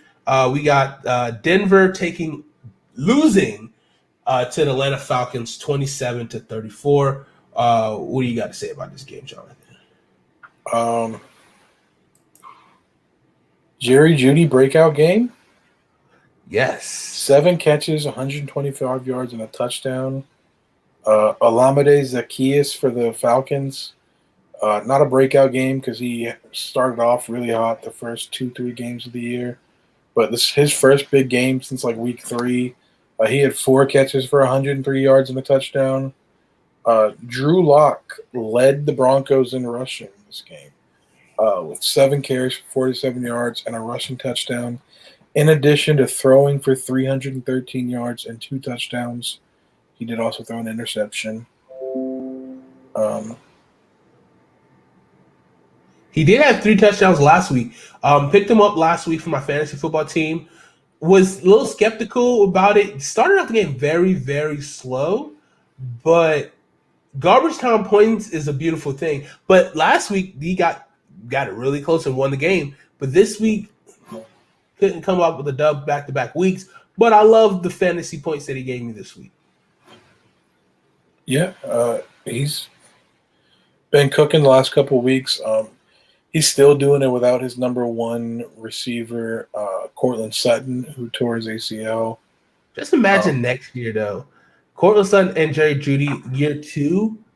That's going to be nice. And they got Tim Patrick, who's another younger guy who's... Yeah, he's been playing pretty well. KJ Hamler, who had 6 catches for 75 yards. And 1 rush for 15 yards, so 90 all-purpose yards on 7 touches. And then they did have a nice little young duo at tight end, I believe. Albert O just tore his ACL, though. And Noah Fant also got banged up. But they got guys all over the place. The future can be bright. Is Drew Lock there going to be their guy? I think they're going to keep moving forward with him. If he keeps playing like this. Yeah, because if he keeps playing like this, they're not going to be in a position to draft a replacement. So, yeah. Plus, I think will Fangio still be there next year? That is a question. Next game, we have Green Bay taking on the 49ers. This was Thursday night game. This was not close. This game wasn't close. Green Bay doing Green Bay things. 49ers, unfortunately, not playing well, but of course they're a very banged up team. I think they're a team that's going to benefit for when the season's over because they just haven't been able to catch any type of breaks or the wrong type of breaks. If we're being honest. Yeah. But yeah, good bounce back game. I think. Wait, the Green Bay, bounce back game for Green Bay. So and I think Green Bay plays Jacksonville this week. So we should get another easy dub, or should we think? I do want to give credit to Richie James of the 49ers. 9 catches, 184 yards, and a touchdown. I believe he's in year 3. Young guy who's kind of been buried on the depth chart a little bit. He was seen as mostly a slot guy when he was drafted, but he balled out this week in a losing effort, but still. One thing you have to say and admit is that like Kyle Shanahan gets guys to perform and puts them in situations to succeed no matter what position they are in the depth chart, and that's really awesome to see. Usually at running back. This is the first time I've seen him do it with a receiver like this, but yeah, I mean running back. They've been thin, like deadly thin. Yeah, they got practice squad Jermichael Hasty, and Jerick McKinnon, who's torn his ACL 2 or 3 years in a row. Currently atop the depth chart right now with Tevin Coleman and Raheem Mostert out. Yeah, I mean, you just hopefully they can. I mean, what point do you just foot and up Jeff Wilson Jr.? Yeah, they got 3 running backs out. They're playing well too. With injury, they all play well. That's the Shanahan system. That's why I hate having a Shanahan running back in fantasy because you never know whose week it's going to be. Never know. Speaking of never know, no one never knew that Josh Allen was going to put up the points that he put up this week. Buffalo getting the victory 44-34. We talked about Josh Allen's big performance, but how about Seattle? Of course, Russell Wilson doing Russell Wilson things. Throwing 2 picks. Defense giving up 44 points. Defensive coordinator on a hot seat. I mean, very hot seat. I think Jamal Adams made his return this week. Also, Carlos Dunlap made his debut as well for the Seattle. So I think there are brighter days for this defense, but this is not good. This is not. They each had sacks. So they just got to get a little bit of traction on their feet, and hopefully they can get something going. Yeah. Speaking about traction on their feet, somebody who had traction on their feet, Dalvin Cook, running all over the Lions. Vikings stumbling. Win 34-20. Like I said, Matt Stafford left this game. Kenny Golladay didn't play. Chase Daniel finished the game 8 of 13 for 94 yards, 1 touchdown and 1 interception. DeAndre Swift had 13 carries for 64 yards and 3 catches for 33 yards, so nearly 100 yards of all-purpose. Seems like he's becoming the guy in that backfield. A good flex player for me. Yep. And the guy in the other backfield, unfortunately, was Dalvin Cook. And he just had his way with the Lions. And the Packers. Before and the whole NFC North, just to be quite honest with you. Correct. Speaking of the NFC North, we have the Bears losing to the AFC South Titans. The 5-4 Bears now losing to the 6-2 Titans. The Titans lose to the they lost last week, right? To the Bills? Yeah, they lost 2 weeks in a row. They lost to the Steelers and they lost to the Bengals. So not really good in the AFC North, excuse me. But they get a bounce back win against the terrible Chicago Bears. They're right around where they I lost to the Bengals last week. Yeah. Joe Burrow was cooking. Yeah, I forgot about that one. Fairly low-scoring game for 2020 standards, 24-17. That's like I think this 24-17 score is like right up the wheelhouse of the Tennessee Titans. You know, they score a few touchdowns, a field goal, and they run the clock out, run the ball, possession game, get Derrick Henry, feed him, and get out of there with a dub. Yeah, Ryan Tannehill, 10 of 21 for 158 yards, 2 touchdowns. Derrick Henry had 21 carries, but only 68 yards. So the Bears did a pretty good job limiting him on the ground. Unfortunately, they did not limit A.J. Brown, as he had 4 catches for 100 yards and a touchdown. He's definitely a difference maker for that offense. Facts. He's in contention for a top 5 discussion this year. I don't know if I'd put him in there myself, but we got to do because we didn't preseason. Of course, we went through each position group. You want to do mid-season? We're like a week late, but we could work on that tomorrow and then drop that with the Thursday, the preview for week 10. Let's just do postseason. Let's just wait for the whole season to be over. All right, that's fine. Kind of like a full. That way, will give us some more time. But we'll kind of break out everybody that we think. But yeah, for sure. Yeah, we'll definitely recap that and compare it to our preseason expectations. Hey, Hate2Pylon the postseason, baby. You know we're going to be in peak shape. We're going to be in peak shape when postseason comes around, baby. You know. Oh, yeah. Just know. So next game, we got your Carolina Panthers taking on the Kansas City Chiefs. And I'm just going to say this, and I gave you a shout out last week on the show. The Carolina Panthers are a damn tough team. Giving the Kansas City Chiefs work. I'm not gonna lie. I definitely was like, hey, they're gonna put up points on you guys, which they did, but you guys put up points as well. So what do you got to say for your team? I just hope Christian McCaffrey's not out for an extended period of time again. Teddy Bridgewater played pretty well, 310 yards, 2 touchdowns. Curtis Samuel. The run was tough.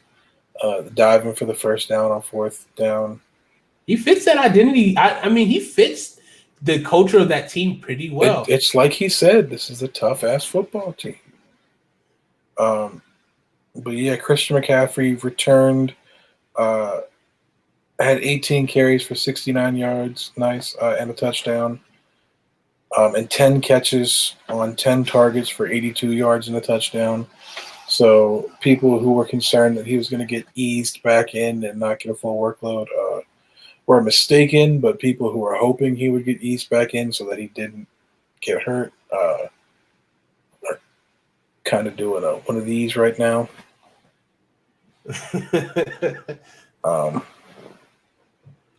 As he did get hurt, but it was not a reaggravation of the high ankle sprain. He actually hurt his shoulder on the second to last series of the game. But Mike Davis has been playing well in relief of Christian McCaffrey, so hopefully if he's out for a week or two, he can continue that play. But yeah, I want to give Curtis Samuel his credit. 9 catches on 9 targets for 105 yards. And also 3 carries for 13 yards. He's showing what he's capable of as a runner and receiver the last couple of weeks. He's a really good football player, and the Panthers need to re-sign him and right tackle Taylor Moton, and they probably won't because our front office is stupid. But been there. Speaking of stupid front offices, how about the Colts giving washed Phillip Rivers $25 million to get embarrassed by the Baltimore Ravens 24-10? My thing is, first things first, free Jacoby. We're gonna shop that until it happens. I still think you should have still went with Jacoby Brissett. as the guy. Even if he's a younger guy and gives more traction, he wasn't bad. He was playing through injury.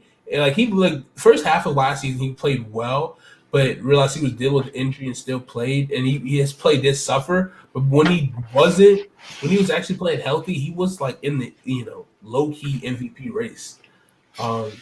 He was banged up. He was injured, and his weapons were injured. Devin Funchess, who they signed last year, missed the entire season. T.Y. Hilton was banged up and missed a good bit of games. He was basically thrown to like Zach Pascal and Chester Rogers. The same thing's happened again this year. They don't have any weapons. Well, they got Michael Pittman back finally. I think this was his second week playing. Rookie out of Southern Cal. He actually led the team in receiving this week. 4 catches for 56 yards.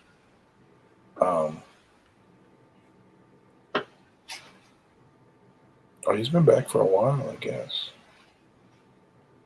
But that was his best game of the year.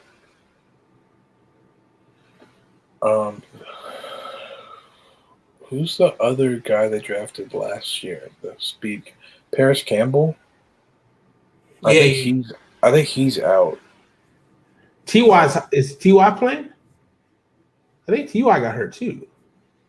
Ty stinks this year, so it doesn't matter if he's playing or not. He might be washed. Yeah, which I hate to say because I love Ty. He was great. I mean, but just like I feel like he definitely got like some of the last of his good years wasted. Yeah, but yeah, I agree.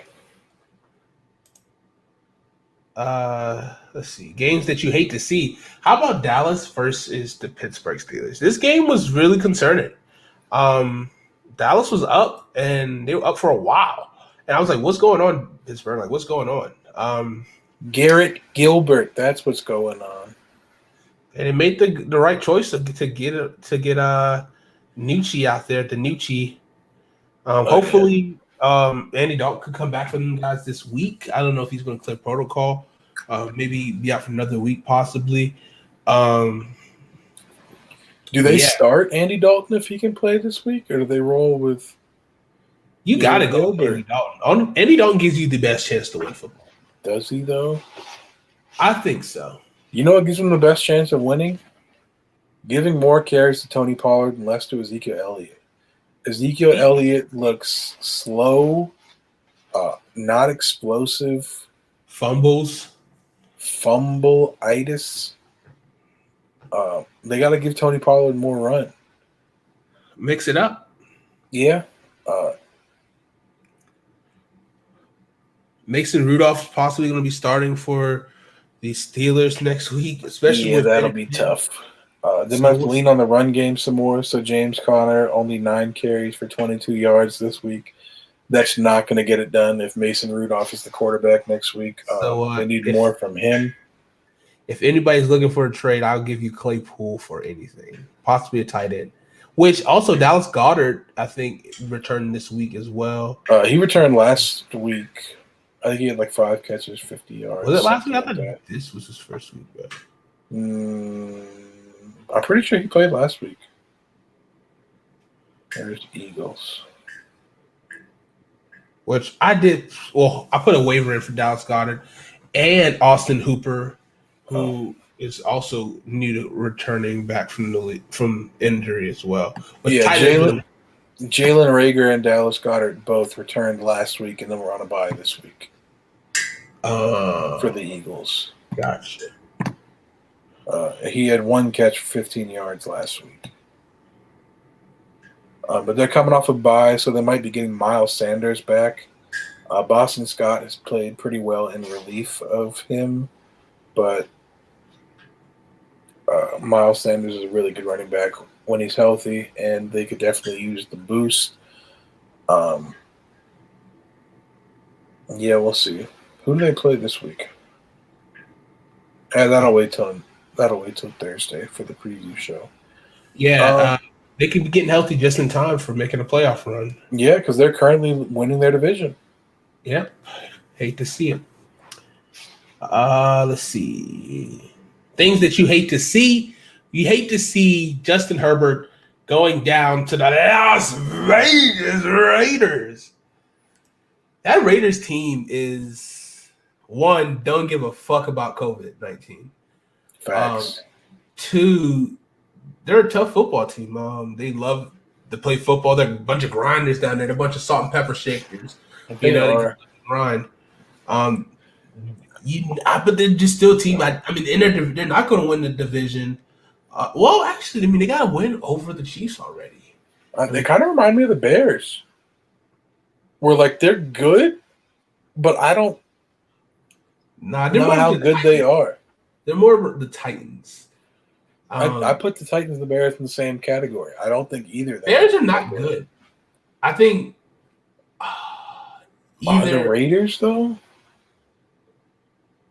I think they flash and show more competence than the Chicago Bears. I don't know how they won this game. Derek Carr only threw for 165 yards. What Josh Jacobs do? 14 carries for 65 yards and a touchdown. He actually didn't lead the team in rushing. That is Devontae Booker, formerly of the Broncos. They were feeding him. I was watching a little bit of that game. He has good spark. He got a touchdown on the sweep play and just showed some really good burst on the sidelines. Mm-hmm. Chargers need to figure out their running game. I think Austin Eckler is still out for a couple more weeks. Yeah. But they need to figure something out with – actually, what's his name? Kalen Balazs was looking really good. Maybe not really good, but looking pretty good in this game. Their team does also kind of 49ers. 15 carries, 69 yards, and a touchdown. So he was on the practice squad for like a month. Honestly, I think all of these tough and close games that the Chargers are losing, I think that's just only going to fuel them to get better for next year. Because that's what they say every year about the Chargers. And every year the Chargers find a way to lose these close games again. But it's going to be different next year. I thought it was a Phillip Rivers curse and that it was going to kind of leave with him. But no, it's hung around. But Herbert's he's gonna kill it. I think he's really good. I don't know. It is an injury bug. It's a lot of things. It's a lot of things for that team. That's the other thing. I thought like Phillip Rivers was sacrificing the bodies of his teammates to have kids, because like every year there's like a catastrophic injury to a Charger, and every year Phillip Rivers has a new kid. So I thought it was just like a give and take type thing. And then also the constant like one-score losses. So I thought both of those things were going to go away when Phillip Rivers left, and they did not. So that's just the team is cursed. They do have Justin Herbert, who's a stud right now, and they have Mike Williams and Keenan Allen. So the future looks bright for the offense, especially getting Eckler back. But that defense needs to figure some stuff out. I think Bosa was a late scratch. Yeah, I think he was like a true game time decision, and then he couldn't quite go. He's definitely a game changer for them. Yeah, for sure. So they missed him on defense, but the defense hasn't lived up to expectations. But you know who did live up to expectations? Our guy, Kyler Murray. Ooh. 21 of 26 for 283 yards and 3 touchdowns, in addition to 11 carries for 106 yards and a touchdown. And it still wasn't enough to defeat Tua Tagovailoa, getting his second win in his second start. He looked really good. 28 for 248 yards, 2 touchdowns. Dolphins looking good. They're 5-3. It's really weird seeing the Dolphins win. And when I see Dolphins on the schedule, I'm like, oh yeah, they're gonna, oh, it's just going to be easy dub for this team. But no, they're a really good team. And that defense is really what's been saving grace. And like they've just been playing really hard for Tua. They've been forcing turnovers, scoring touchdowns off of turnovers. I want to say they had 14 straight games with a turnover. Last 2 games they had a turnover with a score as well on the defensive side of the ball, which is crazy. Yeah, they've been going off on the defense. Tua's getting more and more comfortable. Shaq Lawson, scoop and score touchdown this week. Clemson guy. But yeah, they might make the playoffs. Like they're 5-3 right now. They play the Chargers this week. The Broncos. When did they play the Bills? The Jets the week after that, and then the Bengals. So you got Chargers, Broncos, Jets, Bengals. Those are 4 very winnable games. Then they got Chiefs, Patriots, Raiders, Bills. That's a stretch. So I think if they can go on a run and win those 4 games, or at least get 3 out of those 4, I think that should give them a lot of good momentum heading into, especially that Chiefs game, but more importantly, Patriots and Bills. Yeah, because if they can beat the Bills and the Bills slip up a little bit, they could win this division outright. Not just the wild card. Yeah, because the Bills, let me check their schedule. They got the Cardinals this week, so that's no cakewalk. Yeah. The Chargers. Chargers are not an easy win, or they're going to put up numbers. That offense is going to score. That defense is hit or miss. But I mean, Chargers was right there with the Chiefs week 2. Mm-hmm. Yeah. So yeah, the Cardinals, Chargers. And the 49ers in 3 weeks, so they could have some guys back by then. So this could be a completely different 49ers team then. Then they got the Steelers after that, the Broncos, Patriots, and Dolphins. So, I mean, they're 7-2 right now. There's like 2 definite wins on there. But outside of that, this Dolphins got a shot at the division. They do, and I think that makes for great television. It does, because I think preseason we said I think we both had the Bills, and we'll see if they can hold on, because the Dolphins are coming. Yeah, I honestly, I would want to see the Dolphins play. I think I want to see B-Flow, lead this team to be success. I want to see Tua. He's getting better. Like week 2 is already looking sharper. So I can't wait to see as he gets more comfortable and get more experience under his belt what he will do. Especially a quarterback getting more experience. How about Jacksonville Jaguars taking on the Houston Texans? Texans picking up the victory 27-25. But third-string quarterback Jake Luton, if I'm not mistaken, something like that, starts the game off hot with a 70-yard bomb to DJ Shark and kind of gets the game started off there. That's interesting. This is a interesting fact. The fact that Mike Glennon didn't start over this young quarterback shows you how bad Mike Glennon is. Or how much they like the young rookie. Yeah, Mike Glennon stinks. This is also true. Yeah, I mean, this is pretty much a game that, divisional game in Jacksonville. Both teams pretty much are hopeless this year. Gardner Minshew's still out with a thumb injury. Hopefully he can come back soon so he can keep his job next year. Yeah, I don't really have too much to say. Deshaun Watson, hold on tight, baby. Hold on tight. Greener pastures is coming very soon. We can only hope so.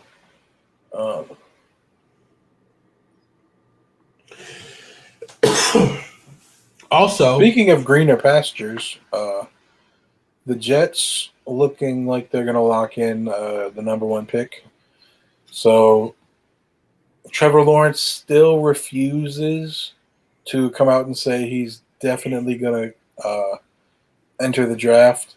He said he doesn't want to box himself in and force himself to do something just because he said he's going to do it now. He wants to keep all his options on the table, which is understandable.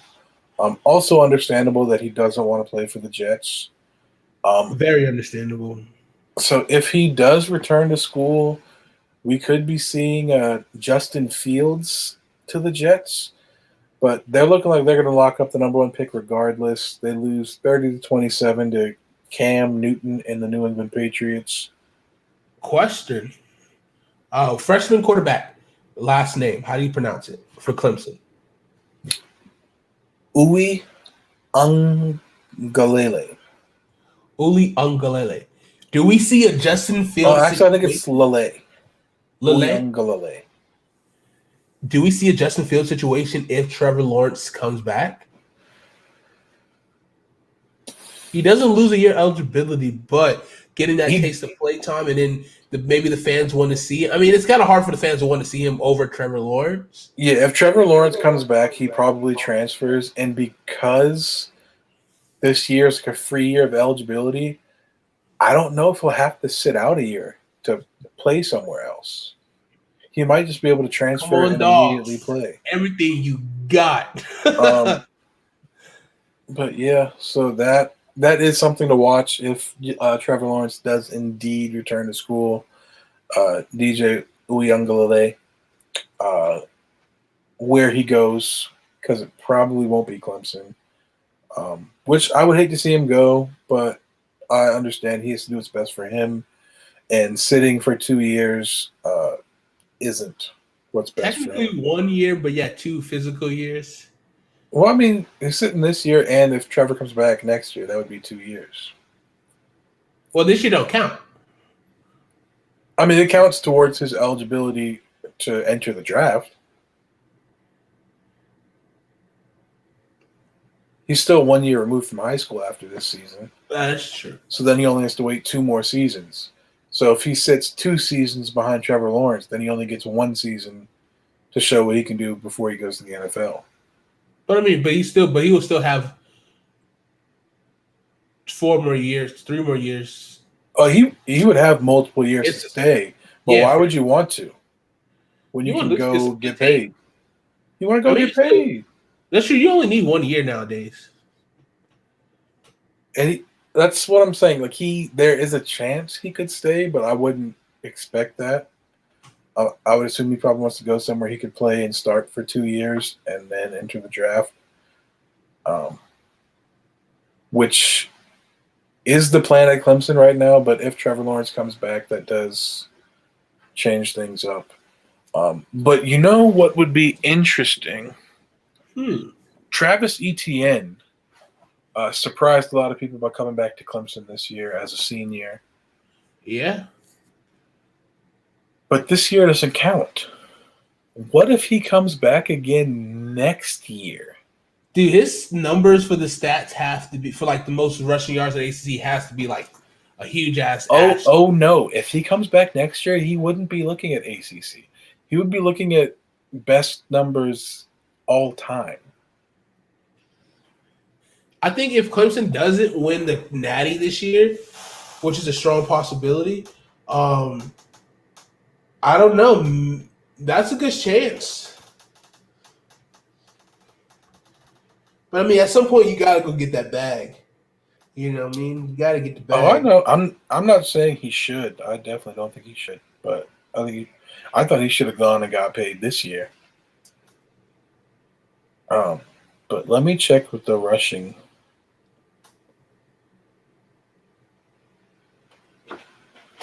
I want to see what the all-time leader is.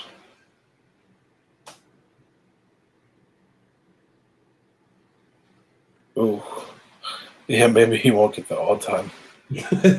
Ron Dane has 7,125 rushing yards. It's like 2,000-yard seasons every year. Yes. So he's probably not topping that. But where's Travis Etienne? I think he already took the ACC. Yeah, I believe he has the ACC record. He's currently got 4,672 yards. So if he finishes, we'll say he gets 600 more yards this season, including bowl games. That would put him at 520 or 5,200, which would be 18th, so right around Herschel Walker range. And then if he came back after that, he could easily rack up another like 1,500, which would put him top 6. Like Jonathan Taylor putting up 6,174 yards in 3 seasons is ridiculous. He's 6th all time. That Wisconsin offensive line was something serious. It sure is. Shout out my dog D'Angelo Williams, 7th place all time, 6,226 yards at Memphis.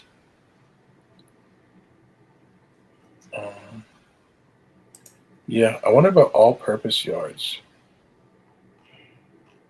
because he's got a good bit of receiving yards this year. Is there scrimmage yards? Give me a second.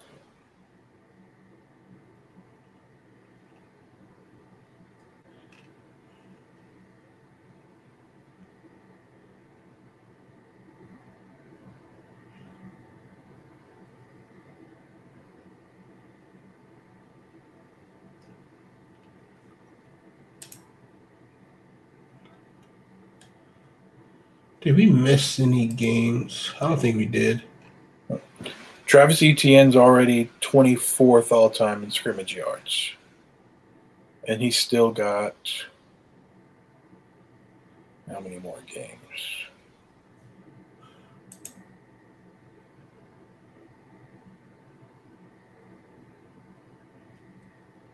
Still got 3 games, and then probably the ACC championship, and then a bowl game, so 5 games.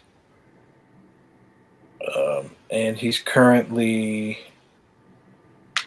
24th all-time in scrimmage yards with 570 and 30. So For sure, college football Hall of Famer. Yeah, he needs 700 yards to move into top 10 all-time in scrimmage yards. I can see him doing that.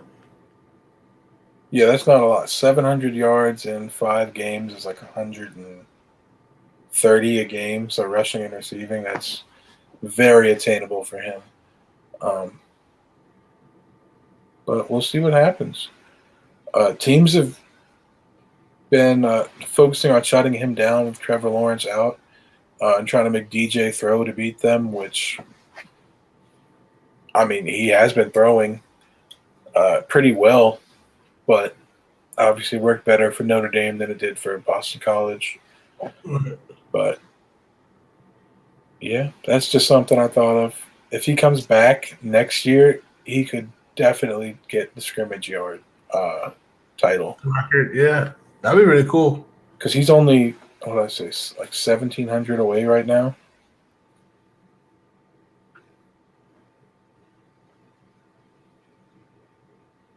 Yeah. Not too bad. Not too far to reach. No. Crazy run. With a full season and 5 games, that's very attainable. But I doubt he comes back. That's just something that came to my head when you were talking about Trevor Lawrence coming back. Because if Trevor Lawrence and Travis Etienne came back, ooh, that's not fair. It's not. I mean, DJ would leave, yeah, but that defensive line is young right now. They'd be, well, Tyler Davis would be a junior, but Brian Bresee and Miles Murphy, the two freshmen this year, be sophomores, and they're already playing like studs. A more season of that good playing time and a season that don't really count. I mean, it's just experience is great for everyone involved. So, Yeah, I do wonder how the NCAA is going to treat transfers after this year. Because if this year doesn't count towards your eligibility, can you play this year and transfer like you sat out the year because this year doesn't count towards your eligibility? I mean, that'll be something to watch for multiple people, not just DJ. Oh, for sure. NCAA has been a lot more lenient and been giving out more waivers to play. Like they have, but mostly for quarterbacks. Like they've been pretty strict about other people. Like there was, I believe, a tight end from like Indiana or somewhere who tried to transfer because his grandparents were sick and they wouldn't let him. So, I mean, it's basically like anything else. It's about money. If you're Justin Fields who wants to go from Georgia to Ohio State, who was in need of a quarterback, they're like, yeah, go make us money. Exactly. Ohio State got a lot of pull as well. Them owners. But that's all we got for you guys today. And this has been a great show. This was we had one of the best trash runs. Some people might say it was the greatest of all time trash run. A little GOAT action for you. Not my GOAT. But it was a great trash run. We'll continue this each week, keep getting better. We'll be back on Thursday for our picks for this upcoming week. Super excited. Any other news that'll happen. Yeah, this was fun. Did you have fun, Jonathan? I did. It was good to be back. We went a little long, but we had a lot to catch up on. We did have a lot to catch up on, and we mustered go. You see what I did there? Yeah. But yeah, it was a lot to catch up on. Integrating a little bit more of some graphics and some fun stuff. I think spicing it up for us. You know what I'm saying? We don't want no bland salt and pepper chicken. We want a little flavor. You know what I'm saying? We just want a little bit of bow. So we're gonna keep cooking up that Emerald. We love him. We love him over here. We sure do. But that's all for us tonight. We'll catch you guys on Thursday. Check out the stream, Pylon Picks, and have a great night, guys. Yeah, and can't wait to see you again on Thursday. Peace.